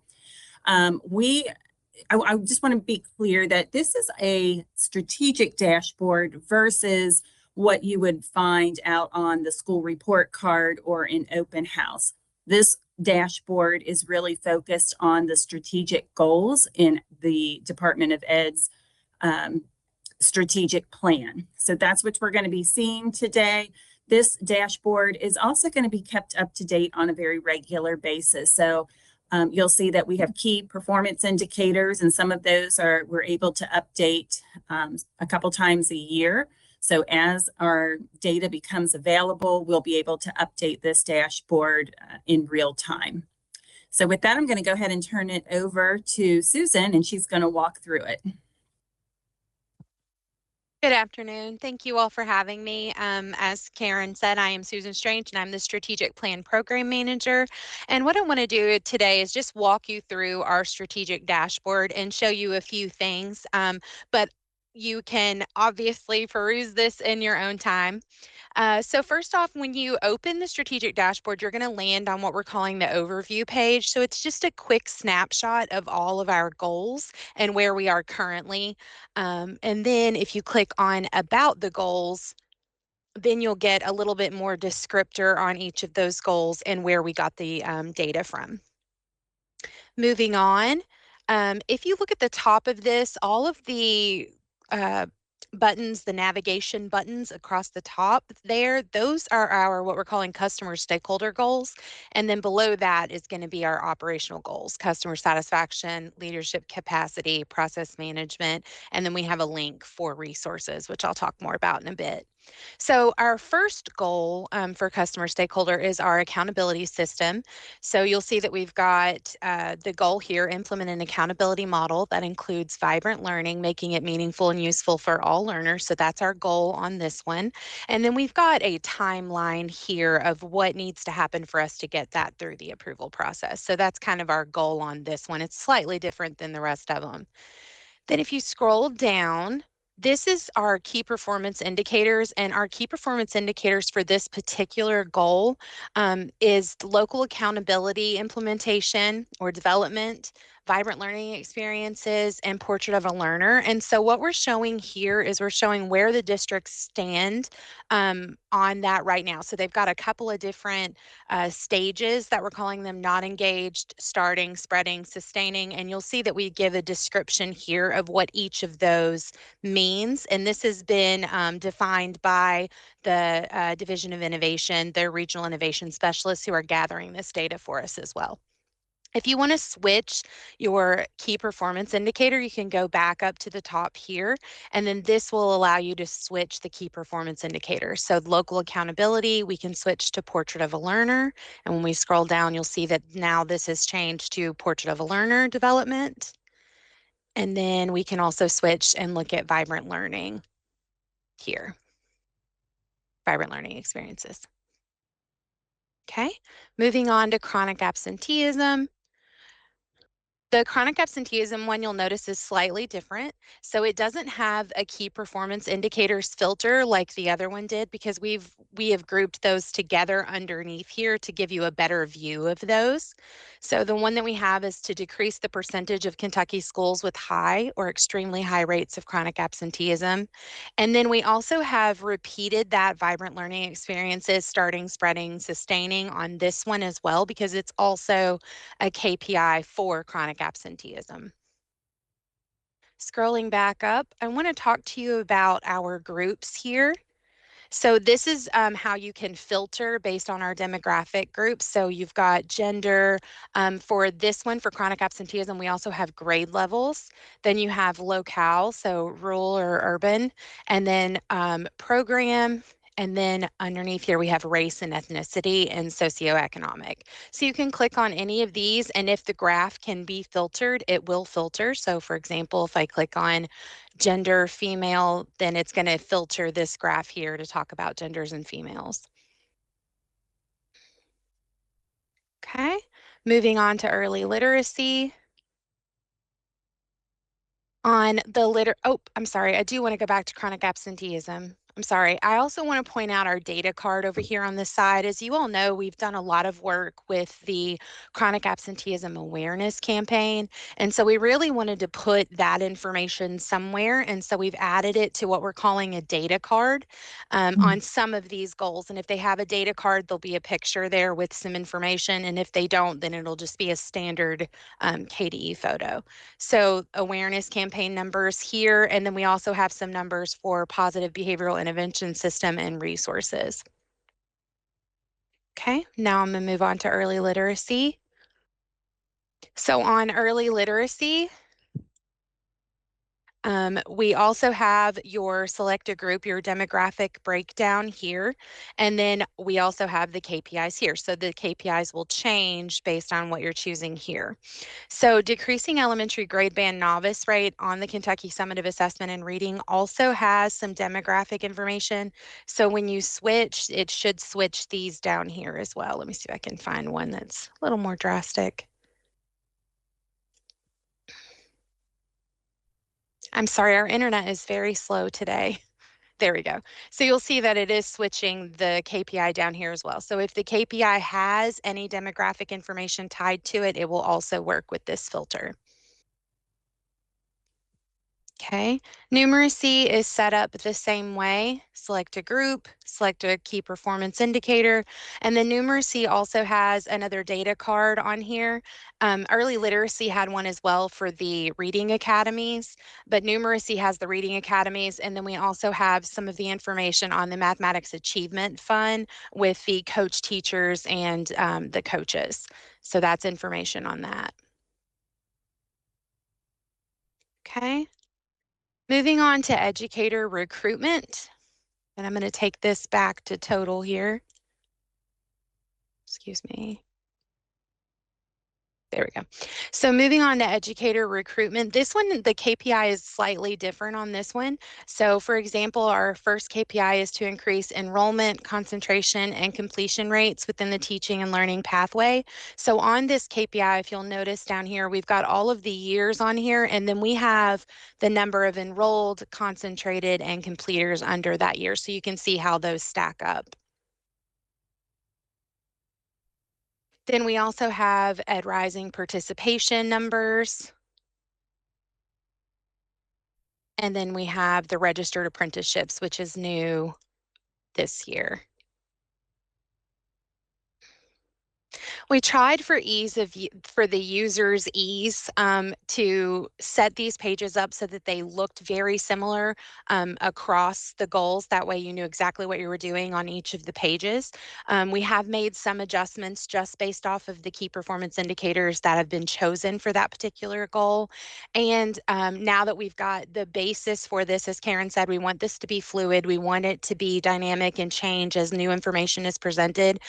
So Leslie McKinney and myself are planning to finesse a little bit more, think through different ways in which we can visualize some of this data and start presenting that in different ways as well. But with all of that being said, customer satisfaction, process management, all of these are our operational goals, and they're set up the exact same way. There is no demographic information on these, so they won't change that way. But it's there just in case we ever do have that, we can have a filter ready to go. And then lastly, the resources page. It is attached to our strategic plan webpage, and essentially it's just links where people can go if they need more information on educator recruitment or numeracy or any of those goals. It's just to give them a quick access link page. All right, and I am available if anybody has any questions or. Thank you, Susan. I do want to say thank you again to Susan and Leslie McKinney. They have put a lot of work in over the past year to make this work and working with the contractor that we have. So I'm really proud of it. I hope you guys like it and find it useful. Well, I certainly want to thank you for this presentation. It anticipates a lot of questions that can come up during the course of a policy issue across the full range that and maybe beyond. Let me ask board members, do you have questions or comments for this amazing team? Thank you. Sorry about that. I was so excited I couldn't get past it. Been anxiously awaiting to see the dashboard and really pleased with it. Something that I wanted to mention, I have a keen knack for the obvious sometime, but this is starting to look like a local accountability model. And I love seeing the dashboard as it has application to local school districts and what's happening there as well. I think I missed this in the beginning. Karen, when does this go public facing? And should I just book? It is now. So I can just bookmark this tab. Okay. Yep. Thank you. You know, it's like we got to learn to walk the walk as well as talk the talk. And I really, really appreciate this tool that helps us be accountable to our own aspirations and whether we're getting there. So we'll be consulting that. I want to say I'd love to have a session with our committee chairs to kind of drill down on some of these issues to help us determine the topics and concerns and issues that we discuss in our committee meetings. And we certainly will be consulting regarding our subsequent agendas. Other comments? Yeah, I just want to comment and say it's great. I commented directly to the team when it was being developed. I think it's fantastic and echo everything Lou said in relationship to our own accountability. This is our statewide local accountability for ourselves. So I think it's great. Thank you. Thank you, Dr. Poe. Further comments? Yes, Alfonso. From the teacher perspective, I mean, first of all, having been at KDE, I know the huge amount of work that probably you all must have put to do this. So kudos to you all because it looks really nice and really well organized. My question is, how or are there any plans or how are we planning to involve teachers in regard to them using this tool so that they can be participant of the conversation of not just keeping us accountable as board, but also keeping track of what's happening as well beyond their local level, right? Because those teachers can provide a lot of specific voice and a lot of specific feedback that yes, maybe connected just to the local, but it's important to bring those teachers, those voices. So what are the plans to share this with teachers, to involve them in the conversation? Has KD thought of informational session, something like that? We haven't really planned anything out like that. We can start sharing it with our advisory groups. We certainly have a teachers advisory, principals, superintendents, all of the groups. We're happy to do that if that would be useful to them. So I can put that out to all of our liaisons and let them know that we're available to share this with the groups who are interested. Okay, thank you. Mm-hmm. Thank you, Alfonso. That's a good question. I mean, we do have constituent groups for which this tool might be very useful. So perhaps our next step is to think about how to help them let it know it's available and how to support their use of it. Julie? Yeah, I would just like to commend on the work that goes into it. I think the appearance of it is very easy to navigate. I love being able to look at the KPIs. And I really appreciated this kind of quick demo of being able to navigate it. That was really helpful. Good. Thank you.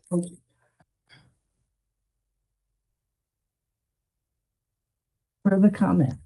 The other comment I want to make, or I guess a question, Karen, is, on the resource page, there's some very good information. As we go through, or as you go through looking at areas that are excelling, how does one, let's say, for example, I've reduced chronic absenteeism way better than the majority of the state, and I utilized X resources. How do they, as LaFonza said, how do they go about giving that to you as a potential resource to add on to this page?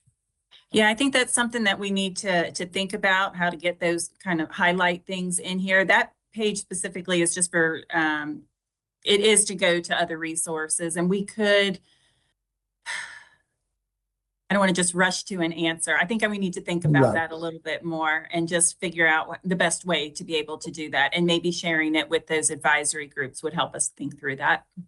Right, because like tomorrow when we go over test scores, one of my questions is going to be is, that that there are schools that's defying the odds. So how are we looking at them and what resources are we taking from them? But at that same time, we got to make sure that we vet out that that's quality that's going and not just a one-time lucky shot or something to that effect. Absolutely. Yeah. And we were thinking about things like that when it comes to United We Learn and with the regional instructors. I probably said that wrong. Sarah Snipes' team, all of her folks. They're finding out a lot of those good places that we need to highlight when it comes to all the vibrant learning and accountability and all that kind of stuff. So we have been working with them to think about how to highlight that. A lot of that will be highlighted out on the United We Learn web page. So whether it's linking to our other web pages, which is kind of what we have out there right now, but to let folks know, it might be just worth when we do add something like that in there on that resource page, working with Jen Ginn and her team to do some kind of a spotlight on the weekly newsletter that goes out from the commissioner that would then draw them there to see it. Just a thought that I'm having right now to answering that question. Well, you can tell there's a lot of wow, this is really exciting. And I think we've done a good job of identifying the various sources of information that allow us to be more intentional and precise in understanding how we are doing, the evidence bases and so forth. I'm really, really excited about this. Thank you so much, Karen and team, Susan and others. I know this is a pretty amazing effort. Yeah, applause. We got some more applause on the agenda because the next item is to hear from our 2020 Kentucky Teacher of the Year. We're pleased to announce that our Teacher of the Year, Michelle Gross, and the KBE program consultant, Allie Green, will be talking with us, but you just can't imagine the excitement when we learned that Ms. Gross was recently named was named a finalist for the 2026 National is offered by the Council of Chief State School Officers. And it was exciting being with you, Michelle, when you were announced the Kentucky 2026 Teacher of the Year. We're expecting an exciting time all the way through. So let's hear from Michelle and Allie Green regarding your plans for the year. Well, good afternoon. My name is Allie Green. I'm a program consultant in the Division of Educator Recruitment and Development. One of the programs that I have the privilege of overseeing is the Kentucky Teacher of the Year Awards.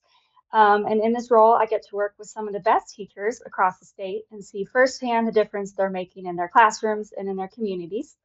Today, I'm here to introduce our 2026 Kentucky Teacher of the Year and one of 5 finalists for the 2026 National Teacher of the Year Award. So we are super excited.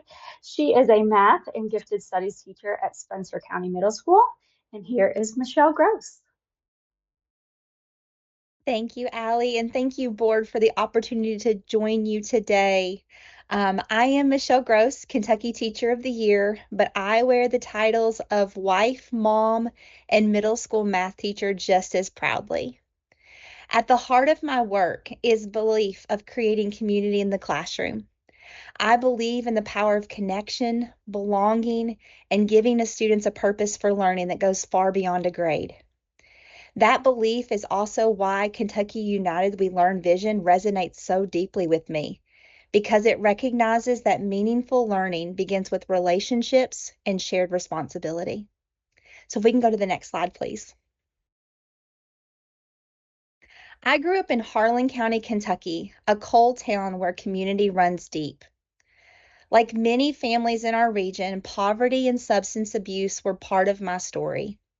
But those challenges did not define me. What shaped me were the teachers who noticed me, who believed in me, and who gave me a reason to learn. They created spaces where I felt seen and capable. That experience taught me that something that I can still carry today. Education is not just about mastering content. It is about creating environments where every student belongs. Unitedly We Learn reminds us that vibrant learning experiences are built on the foundation of belonging. And that belief became my why. It's the kind of classroom community that I have spent my career so far trying to build. Can we go to the next slide? When I was in high school, a teacher asked me to become a peer math tutor. That after-school job changed everything. One of the students that I worked with was at risk of not graduating. And when I watched him walk across the stage in 1999, I was quietly proud to have played a small part in his success. But later I realized that there were teachers behind both of us, connecting, guiding, and encouraging.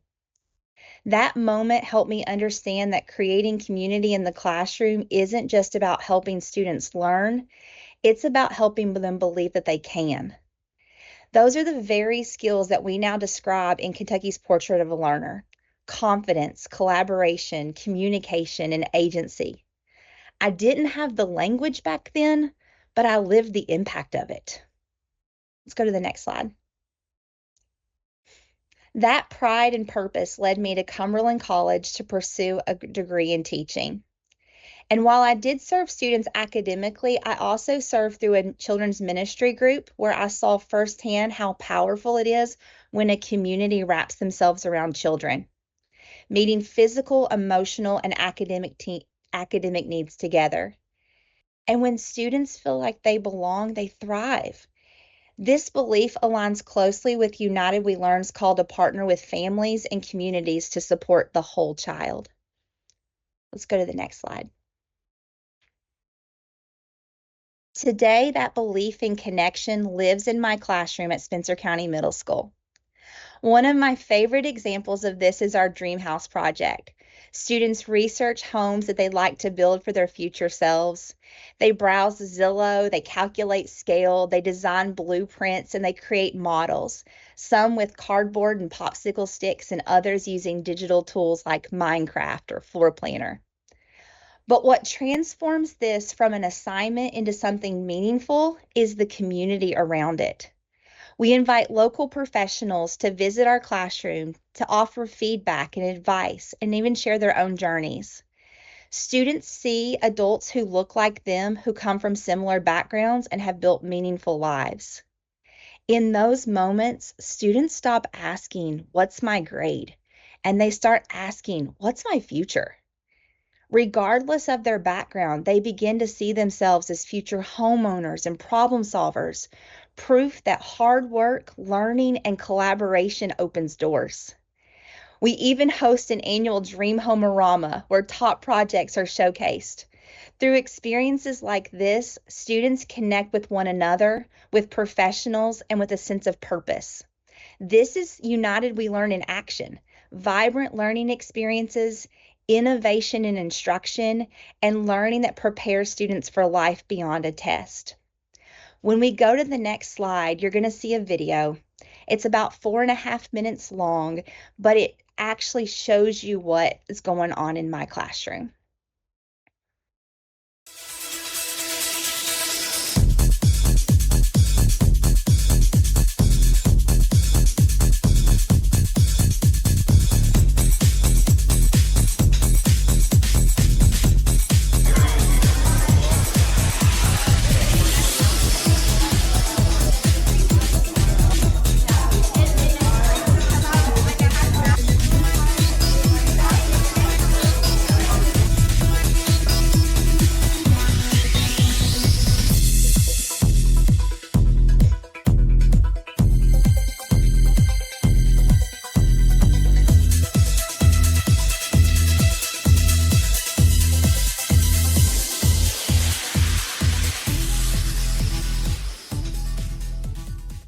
Blueprints are the perfect thing, and a lot of times worksheets will even go with blueprint, but I honestly didn't know where to get started because it did seem like overwhelming. Project-based learning can feel a little bit overwhelming in the beginning.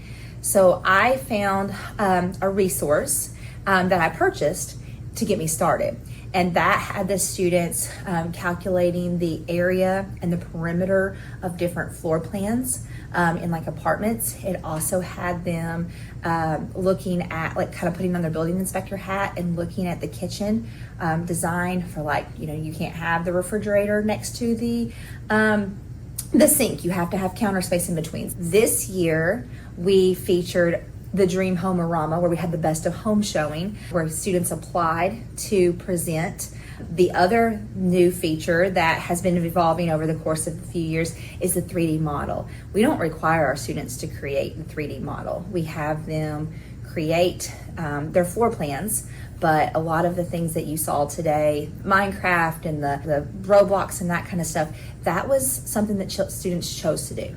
Yes, it is a scale drawing project, but there's so many different things that they're making, connections that they're making. The students are calculating mean because in order to appraise their house, they went to Zillow or Realtor.com and looked at comps in the area and averaged those to figure out what the approximate value of their house would be. So there's just so much math involved, and each year we just kind of add a little. I like to build things. I like to experiment with things and see how it would work in real life instead of doing it on a screen all the time. For me, I'm an art person. So I like to make it creative, not just write it down on a piece of paper and be done with it. Especially with this, it helped me because I could learn math by converting everything and still getting to do it my own way. So I walked into class, sat down, then I heard we're building a project. I was just thinking about that all day until I got home. So first I planned it out in my head, and then I put it on a floor planner, and I built all of this stuff at my house, and I built all of this at school. So usually I'm like kind of bored, want to go home, go outside and play, but this was real fun because like I love building. In Tinkercad to build my project. It was like a 3D imaging software that we did to do 3D printing things. And I kind of wanted to carry the knowledge I had of that from the previous experiences to make something. I like all the tiny details you can add inside of it, like the things that you can build yourself. I was glad to show off my house. Stressful and fun. Presenting multiple times to multiple people, and they got more comfortable doing it. So it taught public speaking skills for them. They also had to think about things. There were realtors that were asking them really good questions. A mortgage broker was walking around. I was hearing some of the questions that she was asking them about the cost of their house and can they afford to live in their house and what kind of job are they going to have. And so by asking those questions, those students are thinking even deeper. We get to do projects, but like the Home-orama was like probably like one of the most funnest projects ever because you'll get immediate feedback from people that work in that field, like realtors, like electricians, like anyone that works with houses or anything like that. You get feedback immediately and you can learn from it. I feel like this could help someone that does not like math, because if you don't like math because of all the worksheets, word problems and all that stuff, this could help you because you can do really whatever you want. So, creating community in the classroom is about more than just learning together. It's about belonging together. When students feel seen, valued, and connected, they find the courage to take risks, to share ideas, and grow in ways that they never thought possible. A strong classroom community turns learning into a shared journey where everyone lifts each other up. It reminds us that education isn't just about what we know, but it's about who we become together. But students aren't the only ones who need community. Teachers do too. Across Kentucky and the nation, our schools are working to address teacher shortages. And while competitive pay matters, what truly sustains teachers is a sense of purpose and belonging. Teachers stay where they feel valued, supported, and connected to something meaningful. Let's go to the next slide. As Education Ambassador for Kentucky, I have seen the importance of fostering those connections. I work to promote the profession through outreach programs like Go Teach Kentucky and mentoring students in the Educators Rising programs. I've also been exploring recruitment and retention strategies nationally, learning from organizations like UPS, and also interviewing other educators to understand how purposeful, connected systems keep great people committed to their work.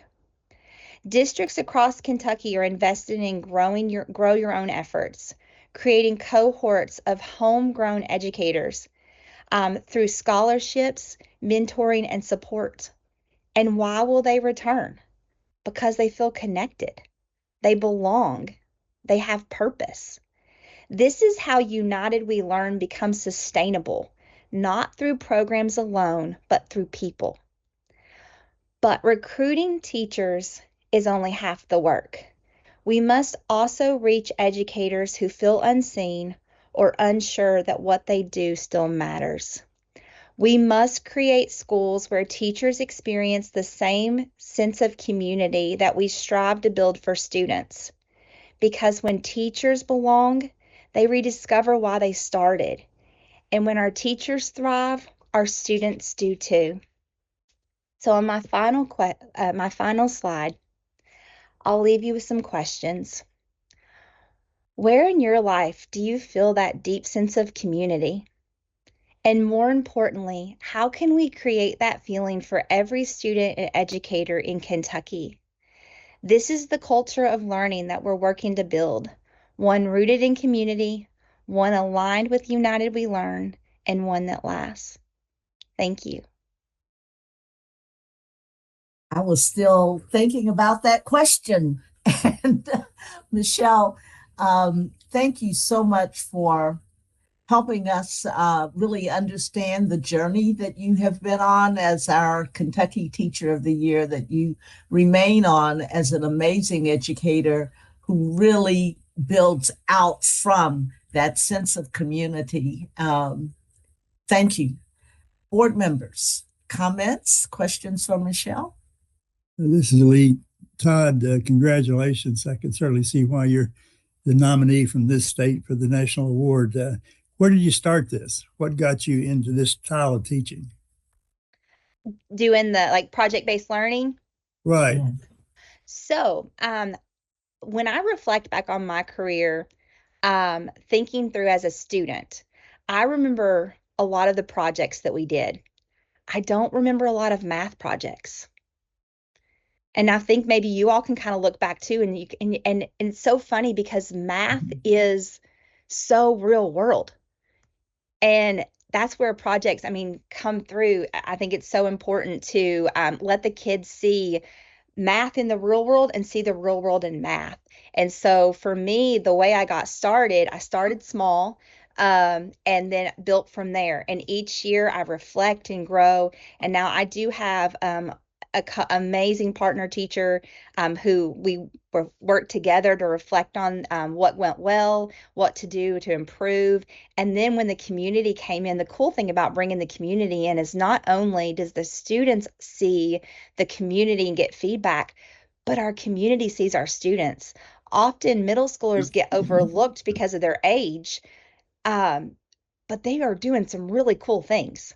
And so it's really neat for the community to see what they can do. And each year it grows. More and more people show up on our Dream Home-A-Rama Day. And so it's been fun the last few years. Super. Yeah. This is Julie? Justin Pate, and I'm a former Green Dragon myself, so I think it's okay for me to say that I'm really proud of a Kwood graduate, but really very proud of what you've done. Thank you so much. Yeah, thank you. Julie? I just was love this. Right up my heart. Middle schoolers, they're just fun kids. So, and they can be really creative. Love the engagement with the community. The other thing with the community coming in, it validates the learning of what the kids are doing. And it really shows that there is a connection to the real world. Absolutely. For example, we're in our Dream Home-A-Rama project right now. we are missing, we're not missing school today, but last week we missed school, and we were able to talk to the kids like, yes, you have deadlines that you have to meet, but weather is a factor. Things happen. You have to make changes. We also had a few years ago, one of the constructors walking in my door, and one of the kids was kind of freaking out a little bit, like, I don't feel like I'm ready yet. And he had the opportunity to say, you know what? There's oftentimes I go in the meetings and I don't feel ready yet either. It's all a work in progress.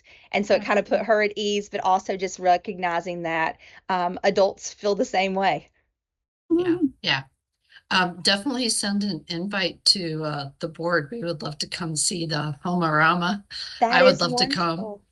We're doing it on the 19th, and I will do that. Okay. And then the other thing, just to kind of tag on to what you talked about, the teachers and the community, goes back to John Hattie's work. The number one impact on student success is teacher collective efficacy. Yes. Absolutely. Holly?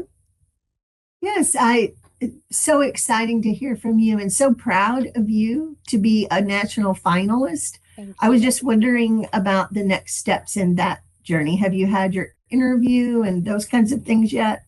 And when is the national announced? I interview in Washington, D.C., March 5th and 6th. So we'll go up and we'll do practice and run-throughs and sound checks. And I've gotten an opportunity to go through interview training and media training, and I am learning so much.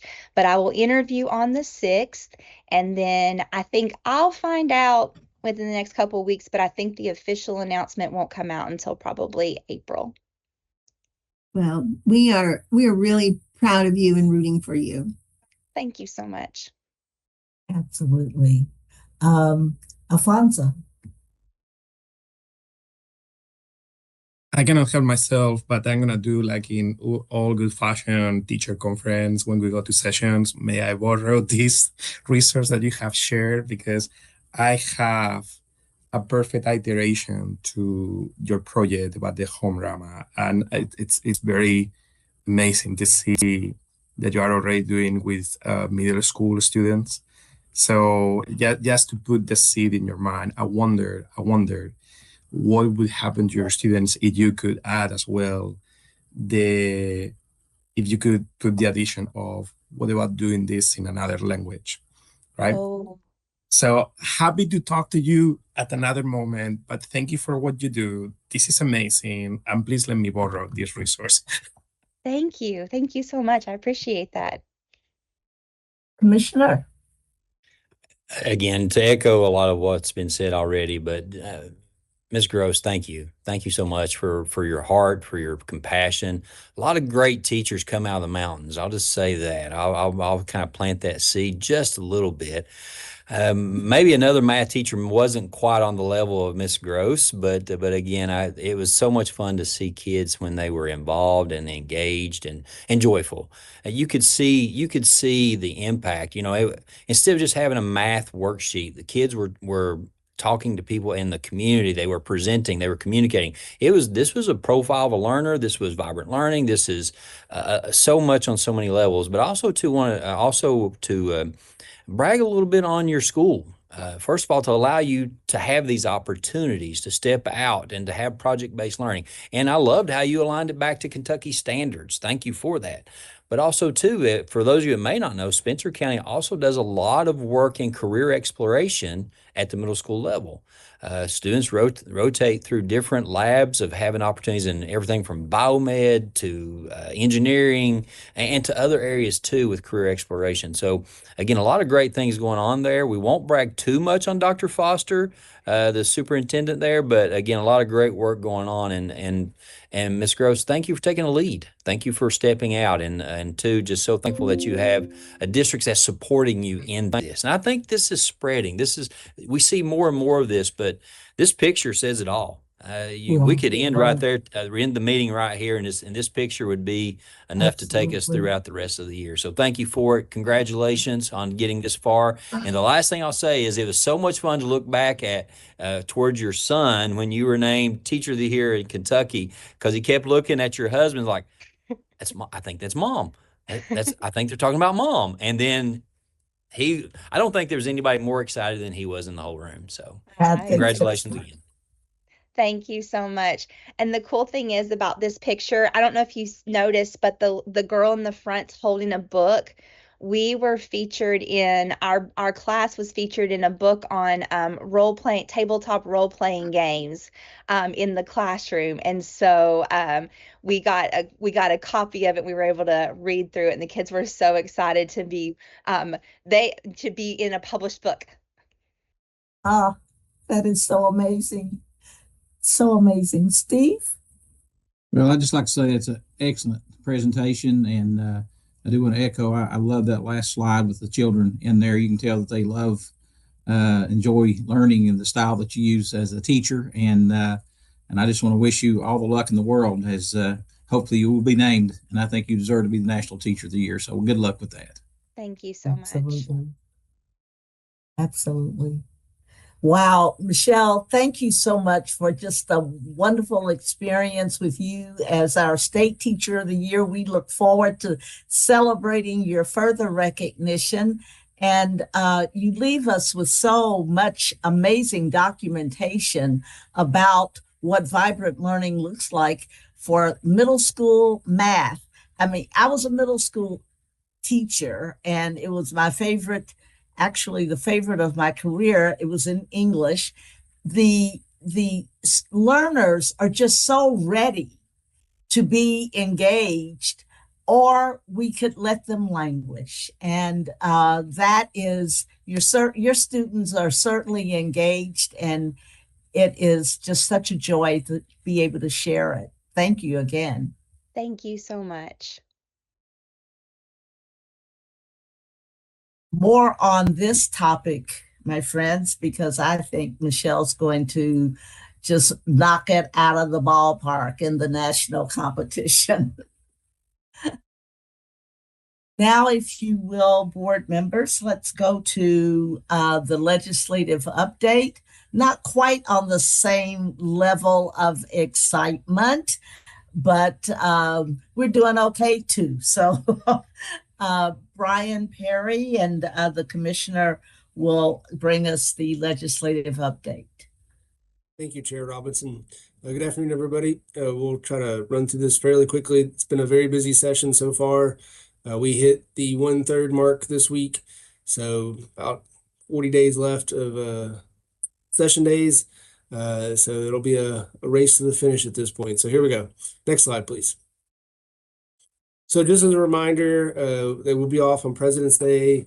We're exactly a month away from the last day for new bill introductions in the House, just under a month to go for new bills in the Senate. As I think everybody knows, after that date, they can still amend bills significantly. So, but it will be the last days for filing. Then they'll go into concurrence days at the end of the month there in March, and then we'll have veto days in early April, and they will come back and wrap things up on the 14th and 15th of April. So there's the session calendar if you would like to download it and follow along. With the winter weather of the past 2 weeks, we'll likely see them put out an amended calendar. I think they missed one day last week, so we'll probably see an amended calendar here soon. Next slide, please. And if you want to follow along, different committees meet on different days of the week. As we get later into the session, they might have specially called sessions or meetings. So just kind of pay attention as we move along. For right now, here are the ones that you may want to tune into. Obviously, primary and secondary education in the House, and education in the Senate, and then both A&R committees, given that it is a budget year. And there's the committee schedule, just in case you want to print it out and have it handy. Next slide, please. Everything is streamed online, either on KET's website or on the LRC YouTube site. Both are linked there. And then there's the link to the bills. The bills have been getting updated late evening, so 7, 8 o'clock Eastern. So if you want to, if you're looking for something that's happened today, check back late evening. Next slide, please. And just as a reminder, here are 2 primary education committees that we work with. Unfortunately, Scott Lewis, chair of House Primary and Secondary Education, did not file for reelection. So we will have a new chair there next year, but he has been fantastic to work with, and we're going to miss him a lot. Next slide. All right, so if you will remember back in the fall, you all passed your list of priorities heading into the session. And so I wanted to give a little update on where we are with those items. I'm happy to say that almost everything has been filed. So we've gotten things introduced. That's the first step, so that's great. We'll circle back to 257 because I think the commissioners are going to want to say a few things about that after today's committee meeting. Senate Bill 22 is a bit of a continuation from last year. Senator Higdon, kind of later in the session, introduced a teacher scholarship bill. Unfortunately, it got a very large fiscal note attached to it and did not go anywhere. We worked with he and other stakeholders during the interim and settled on what is now Senate Bill 22, which has already moved over to the House. It moved very quickly out of the Senate. It's essentially a expanded dual credit for registered teacher apprenticeship programs. There are 3 of those currently in districts. One of those, the most prominent being Nelson County. So it's a very narrow scope, but it will help those existing programs by allowing those students to use dual credit to get their associate before they graduate high school, and then they transfer immediately into the partner EPP. One of the reasons we pushed for the registered apprenticeship programs is that those have to be approved by, Education and Labor Cabinet. That in turn means that they have talked to EPSB and OELE to make sure that the program is one that will lead to certification. So some nice checks there. So excited to see where this goes in the House. I also think that this is so narrow that it leaves open the conversation of a broader teacher scholarship bill. So we'll continue that conversation in the interim. There's continue to be mentions of utilizing work-ready scholarship dollars. That's a change that happened a while back in terms of adding education to one of the top 5 demand sectors. The initial conversation with Senator Higdon was how to utilize those dollars, but it's a bit of a square hole, round peg kind of thing. And so we continue to have those conversations. So we'll see where that conversation goes in the interim. So we also put together a list of cleanup items for your consideration that you all approved. These were items that were brought forward to us by the offices. All of them got filed in Senate Bill 121 by Senator Jay Williams. Very thankful to him for sponsoring this bill for us. He did take out the staggered board terms. That got filed as a separate bill, Senate Bill 120. A little different proposal than what we had suggested. However, we've still had some conversations about our preferred language. So it's a little unclear where the staggered language may show up again, if it does at all. So we'll continue to have those conversations and push for our preference on the staggering of the board terms. The 207 related, the waiver related items, cleanup items may get pulled out. There may be a separate bill for the 207 items, not sure yet. But otherwise, those are all in there. Hopefully we will see this bill move. Senator Williams has been a little busy with the KCNA and Kentucky Wired bills that are moving right now. So I suspect that once those are done moving, we can circle back to our cleanup bill. And then I know everybody was very interested to see some cleanup to Senate Bill 181 from last session. That's the authorized communications with students in your district. Happy to say that Senator Tensioner did file a cleanup. Somewhat confusingly, it's also Senate Bill 181. It got amended along the way, but I think we're in a pretty good spot with it. I think we have one small ask still remaining related to employees working in the ATCs. So we'll work on that, but otherwise happy to say that I think everything got addressed that we were hoping to get addressed. Next slide, please. So if you've been following along in the news with the session, you'll have heard that the Senate has really made education a top priority this session. as noted by the fact that their top 6 bills are all education bills. So generally speaking, the top 10 bills in each chamber are their high priority bills for the session. So kind of striking to see the Senate come out with their top 6 all education related. I'll also say that I don't think any of these are particularly surprising. I think for 1 through 5, I think they're all things that we have been talking about in the interim or that have been in the news, so to say. So not surprised, but we'll run through these kind of quickly. So Senate Bill 1 is a repeat bill. So back in 2022, they passed Senate Bill 1. The policy part of that bill is the same as in this version of Senate Bill 1. That bill was ultimately ruled unconstitutional, not because of the content of the policy content, but because it lacked rationale for singling out a district. And so Senate Bill 1 this go around opens with a rather lengthy list of rationales for why changes are necessary to the roles and responsibilities related to JCPS board and superintendent. Senate Bill 2 is another one that, again, we heard kind of discussed a little bit in the interim, a little different than what I think was initially talked about, but it's aiming to limit pay raises to superintendents and administrators that are greater than the average increase given to classroom teachers in the district. Senate Bill 3, again, no surprise here, financial responsibility and transparency, given some of the things that's happened over the last 6-10 months. Not surprised at all to see this. It's really mirroring some of what we've already seen some districts do in local accountability, where they're posting financial dashboards. So not surprised to see that one. Senate Bill 4 is one that we have had quite a few conversations on and continue to talk to folks about. But right now it is a reimagined principal induction and training program that spans 5 years.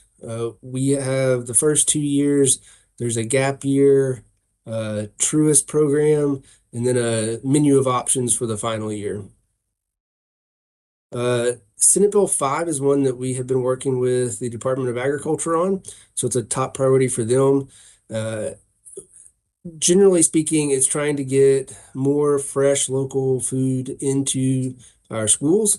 That is much more complicated than it sounds, but this is taking some steps to remove roadblocks to hopefully make that a little more accessible for schools.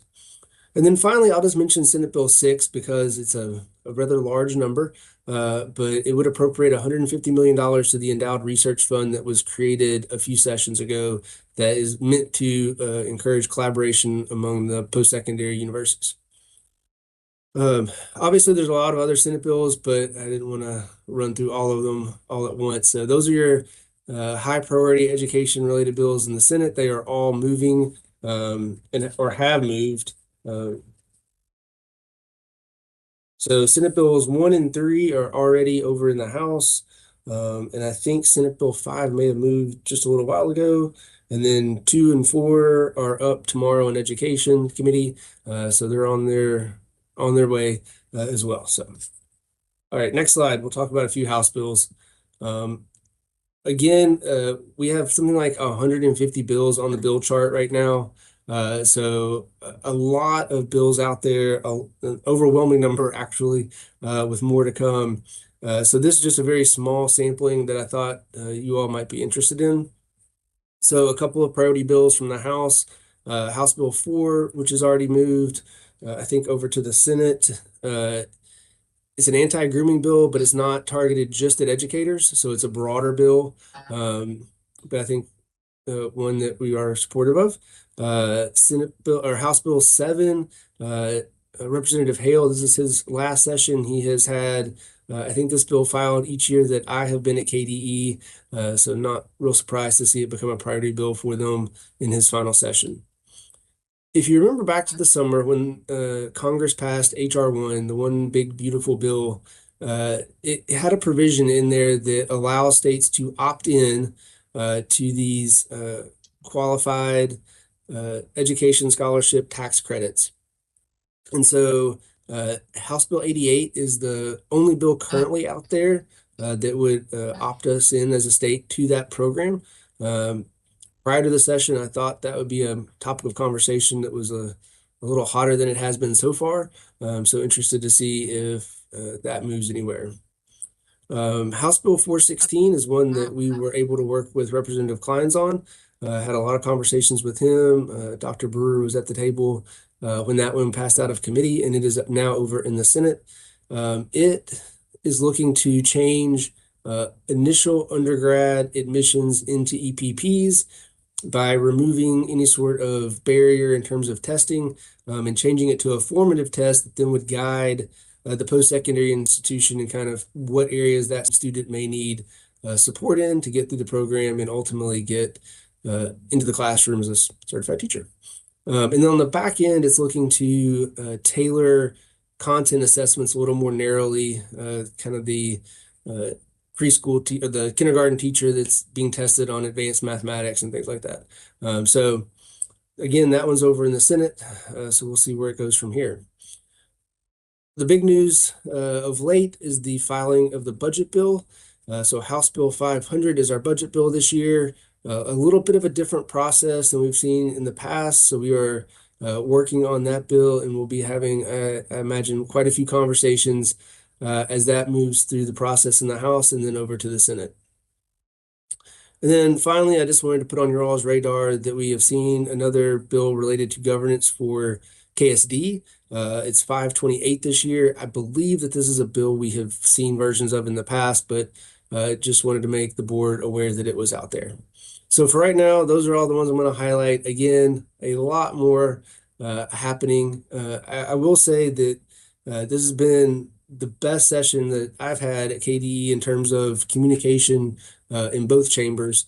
And so I think that the efforts that the commissioner put in the interim and really prioritizing building relationships across the river are paying off. And so that's some good news for the board. And I think that's all I have unless there are any questions, and I'm happy to field any questions. I know that's kind of an abbreviated update, but didn't want to overwhelm you all more than necessary. Now, I have a couple of real quick questions. May I ask? Oh, sure.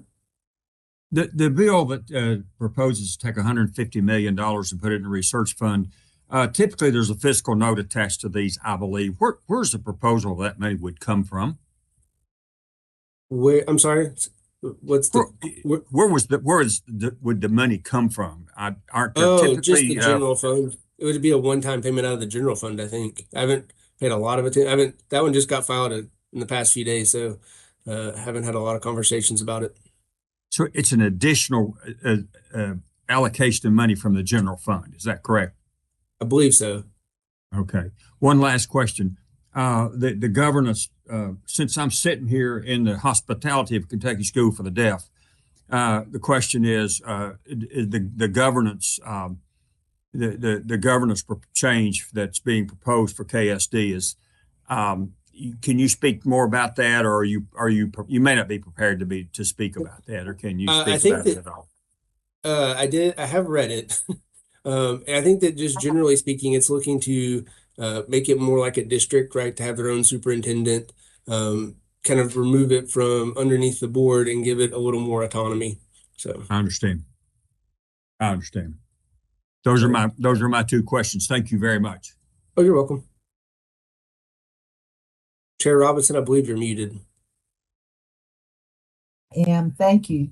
Other questions for either Brian or the commissioner?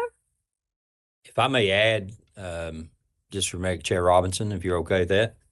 Yes, please. I want to point out a couple of things as it relates to House Bill 500, the budget bill. We do have some language that we're looking at that we're wanting to add. I had a meeting with OFO today with Matt and also with Karen Worth. There's some cuts in our operating and support services that I think that we're going to be okay with. I mean, it's going to cause us to kind of tighten up some areas. But two of the main concerns that we have as far as funding comes back to the SEEK transportation. If you look at what's in there currently, it's a $40 million cut. It essentially sets transportation back to the fiscal year 2024 funding, which is $40 million less than fiscal year 2025.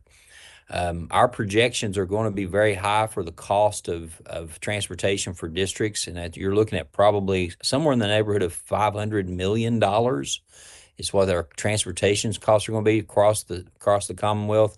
And so if we're only funded at 348 million, you're looking at in the 60s, 60, 68, 69, somewhere along in that area, 65 to 70% funded for transportation for districts. So the other thing that is missing, there are 17 districts that passed the nickel, the equivalent nickel that we talk about that for that equalized facility funding.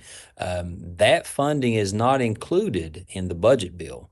So our 17 districts that passed the nickel tax, right now, the budget bill does not include that language. So that's something else that and again, I'm not talking about additional budget requests. I'm talking about what we feel like that was possibly left out of the budget from the current HB 500.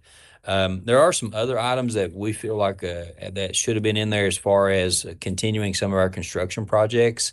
I think they'll also have a construction project with like our FFA camp, our FFA facility, and as also with KSD and KSB. So we're going to be talking about that. But that's looking at funds that we feel like that was left out of House Bill 500. We get a lot. We've been getting a lot of questions, and we've been doing some presentations. Like when we send our ABRs over, we have different legislators that are looking at all of our ABRs and then picking out ones they want us to come back and to present on. So we've been doing that also too. We've had, I think OET has been asked to present. They've talked about their funding, and also too CTE has made a presentation too after having those requests. But again, that comes from the ABR process that we put forth as the board. These are our 27 different priorities as we move forward. So I just wanted to point that out about House Bill 500. And I'll turn it back over to you, Chair Robinson. Thank you. Dr. Young? I think Brian was actually tossing the commissioner an update on House Bill 257 earlier. Okay, I will do that also. Thank you, Lou. Thank you. You're very welcome. Also, too, is looking at 257. We went through the updates with the Cool Council, and really the only changes from what was with the Cool Council is, and I'm going to break it down and give more information, but the two major changes since what we did with the Cool Council was the adding the word all to make sure that all students are a part of the local accountability when it comes in, but also too the reduction from a $10,000 per district and $3 per student down to, and that was a yearly ask, down to a one-time $15,000 cap for districts to get help or get a financial offset. The other that was added in was to align the writing policy across the curriculum at site-based councils to align it with the language as it deals with superintendents and how they handle curriculum. But now overall, if you look at 257, just to give everybody a refresher, there's two sections to 257. There's the CSI calculation piece. It is the state accountability that meets federal requirements. And over that portion, again, think of that as the section that actually has CSI calculation in it. It's the formula. So right now, reading, math, science, and social studies are assessed in part of the formula for calculation for CSI. That's what is in 257. Also the current change element will be switched to student growth. Where did you get the student? Where did you take them? Transition readiness, graduation rate are still part of the calculation for CSI. Also, too, the climate and safety survey has been replaced with chronic absenteeism. That was something that, again, that the Cool Council and many others were opposed to. We did have that pushback from legislators wanting that to be a part of the model. Well, again, I want everybody to know, too, that when I go over and talk to them, I point out this was the original 4.0, model that was put forth by the Cool Council, and I make sure they understand the changes. I do expect some things to come back in and maybe be discussed further, especially when we get to the Senate side.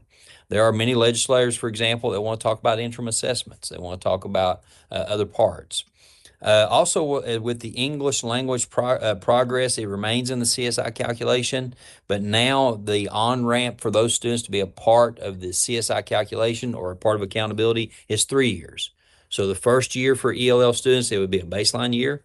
Year 2 is based on their growth. That's where they're in the accountability model. And then year 3 includes their performance or status along with growth. So then they would be quote unquote fully within.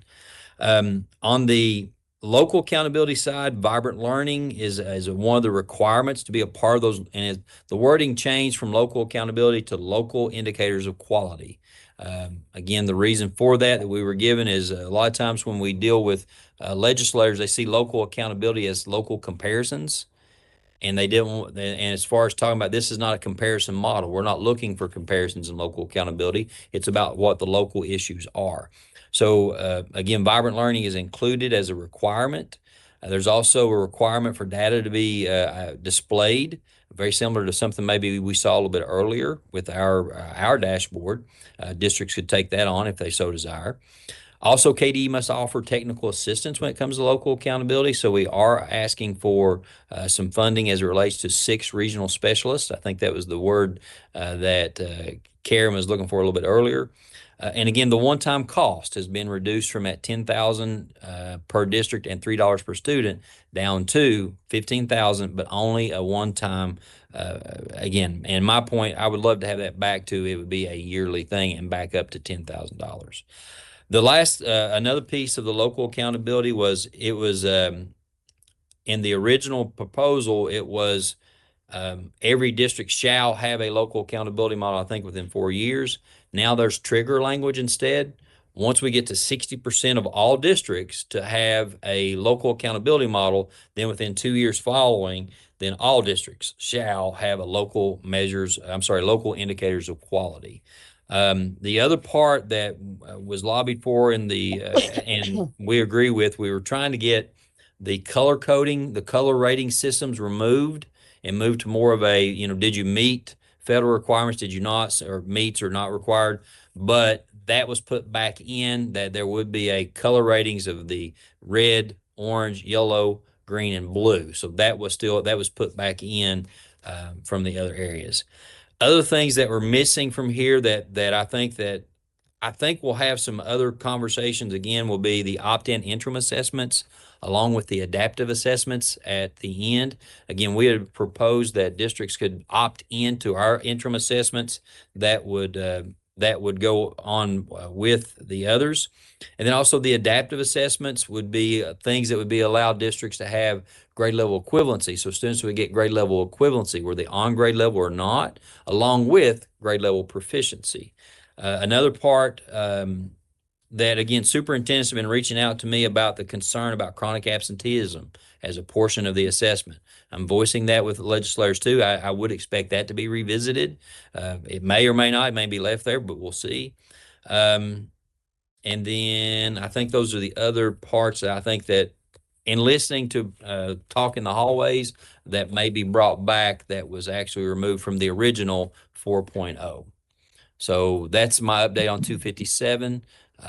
If I missed anything, Brian, that you can think of on that? Nope, just that it moved out of committee this morning unanimously. So it is now awaiting a vote on the House floor. So the color Sure. coding then being back is something of it's beyond being a distraction. It's more than so we'll work on it on the Senate side. That's something that we'll talk to our senators about. It was very strongly it was put back in, we'll say, in the discussions from the House side. But yes, we will talk to them on the Senate side about it. All right, Randy.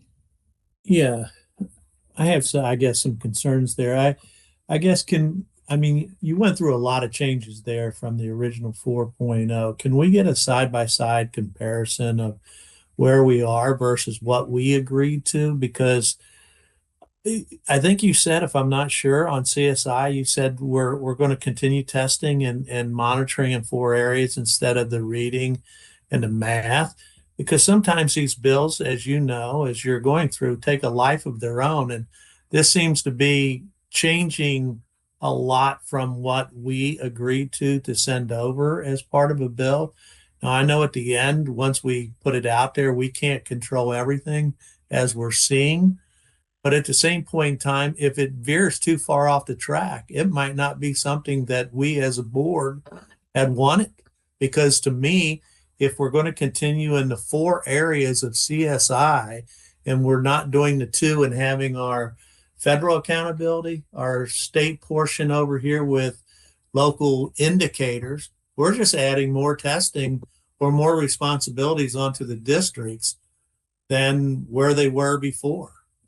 Because I did local indicators, or if I was a good school district, so now we're just going to be mandating more. I mean, the whole premise of this was to reduce testing, not have the same testing, and have more indicators I'm responsible for.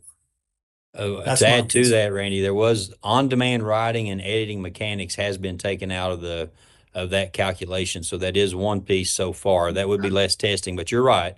That is a major difference from the original proposal to include And social studies and science in there.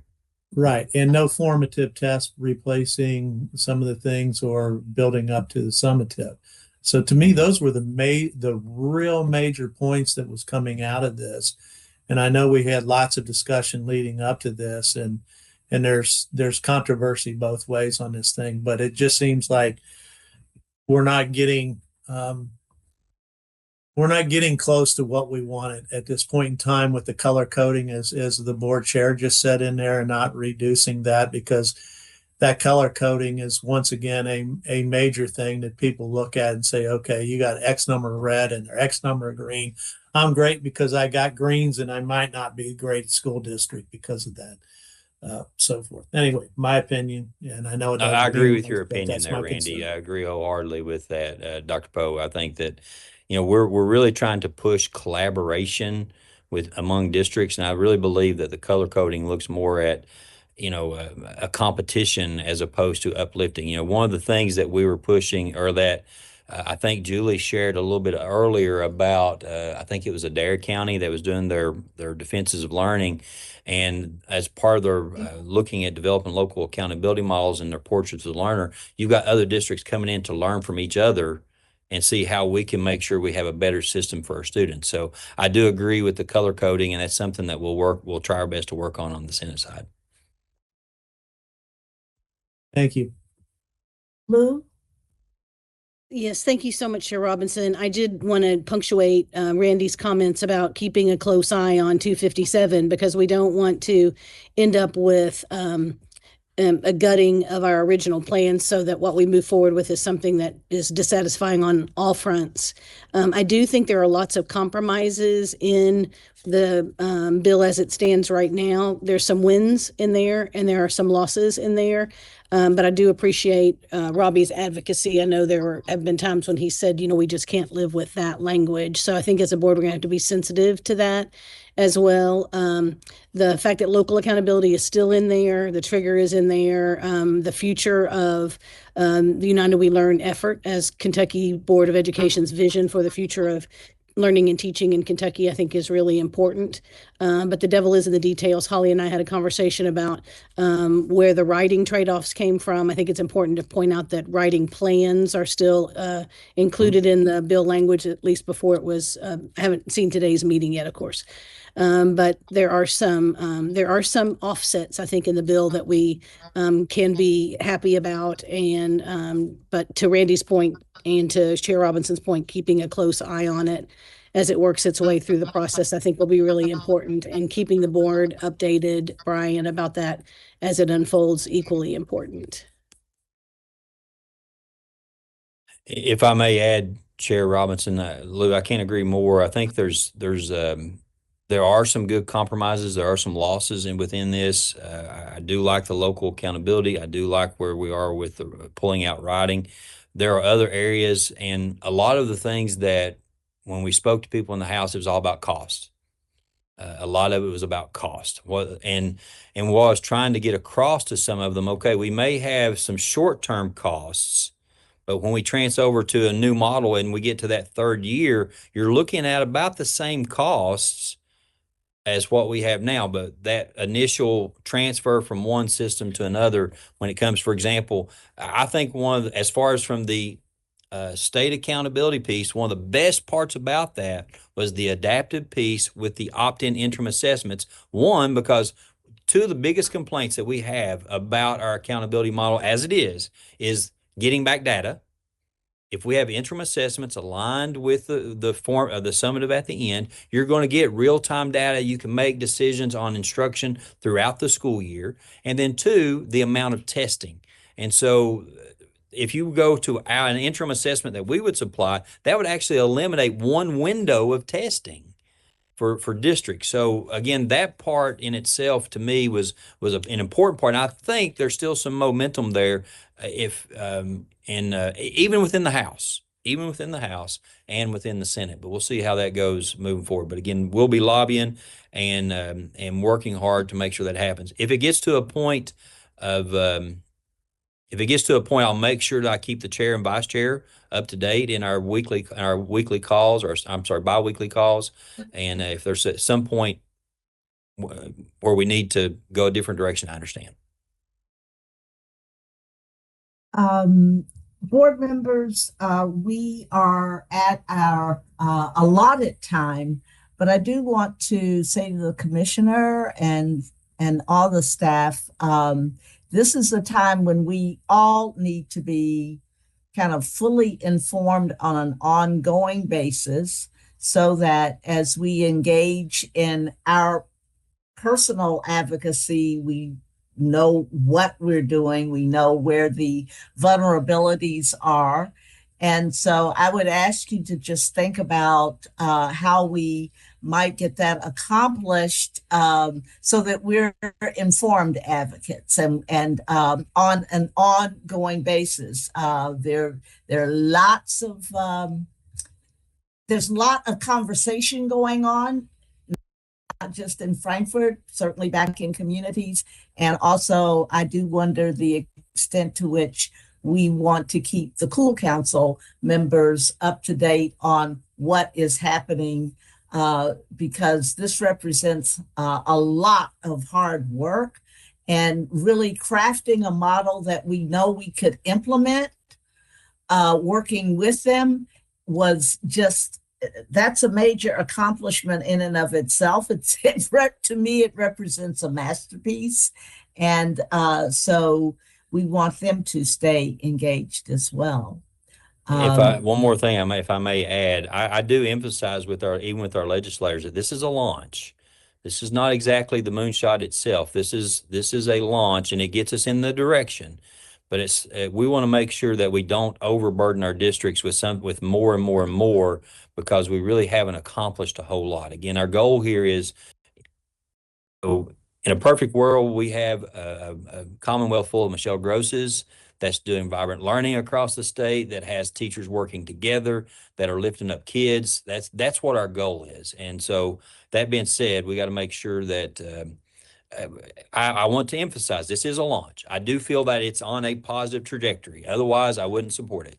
And of course, I want to make sure that you're informed. I will say that I had some talking points put together with Cool, but that was before the last committee sub. And so what I'll do is I'll share some of those talking points that they actually wanted me to put in a column that talks about current KSA, the original 4.0, which I already had that, and then we're 257. So once this committee sub's completed, Lord willing, by Friday, I'll have that, and I'll get it out to board members that they can see. Thank you. Thank you.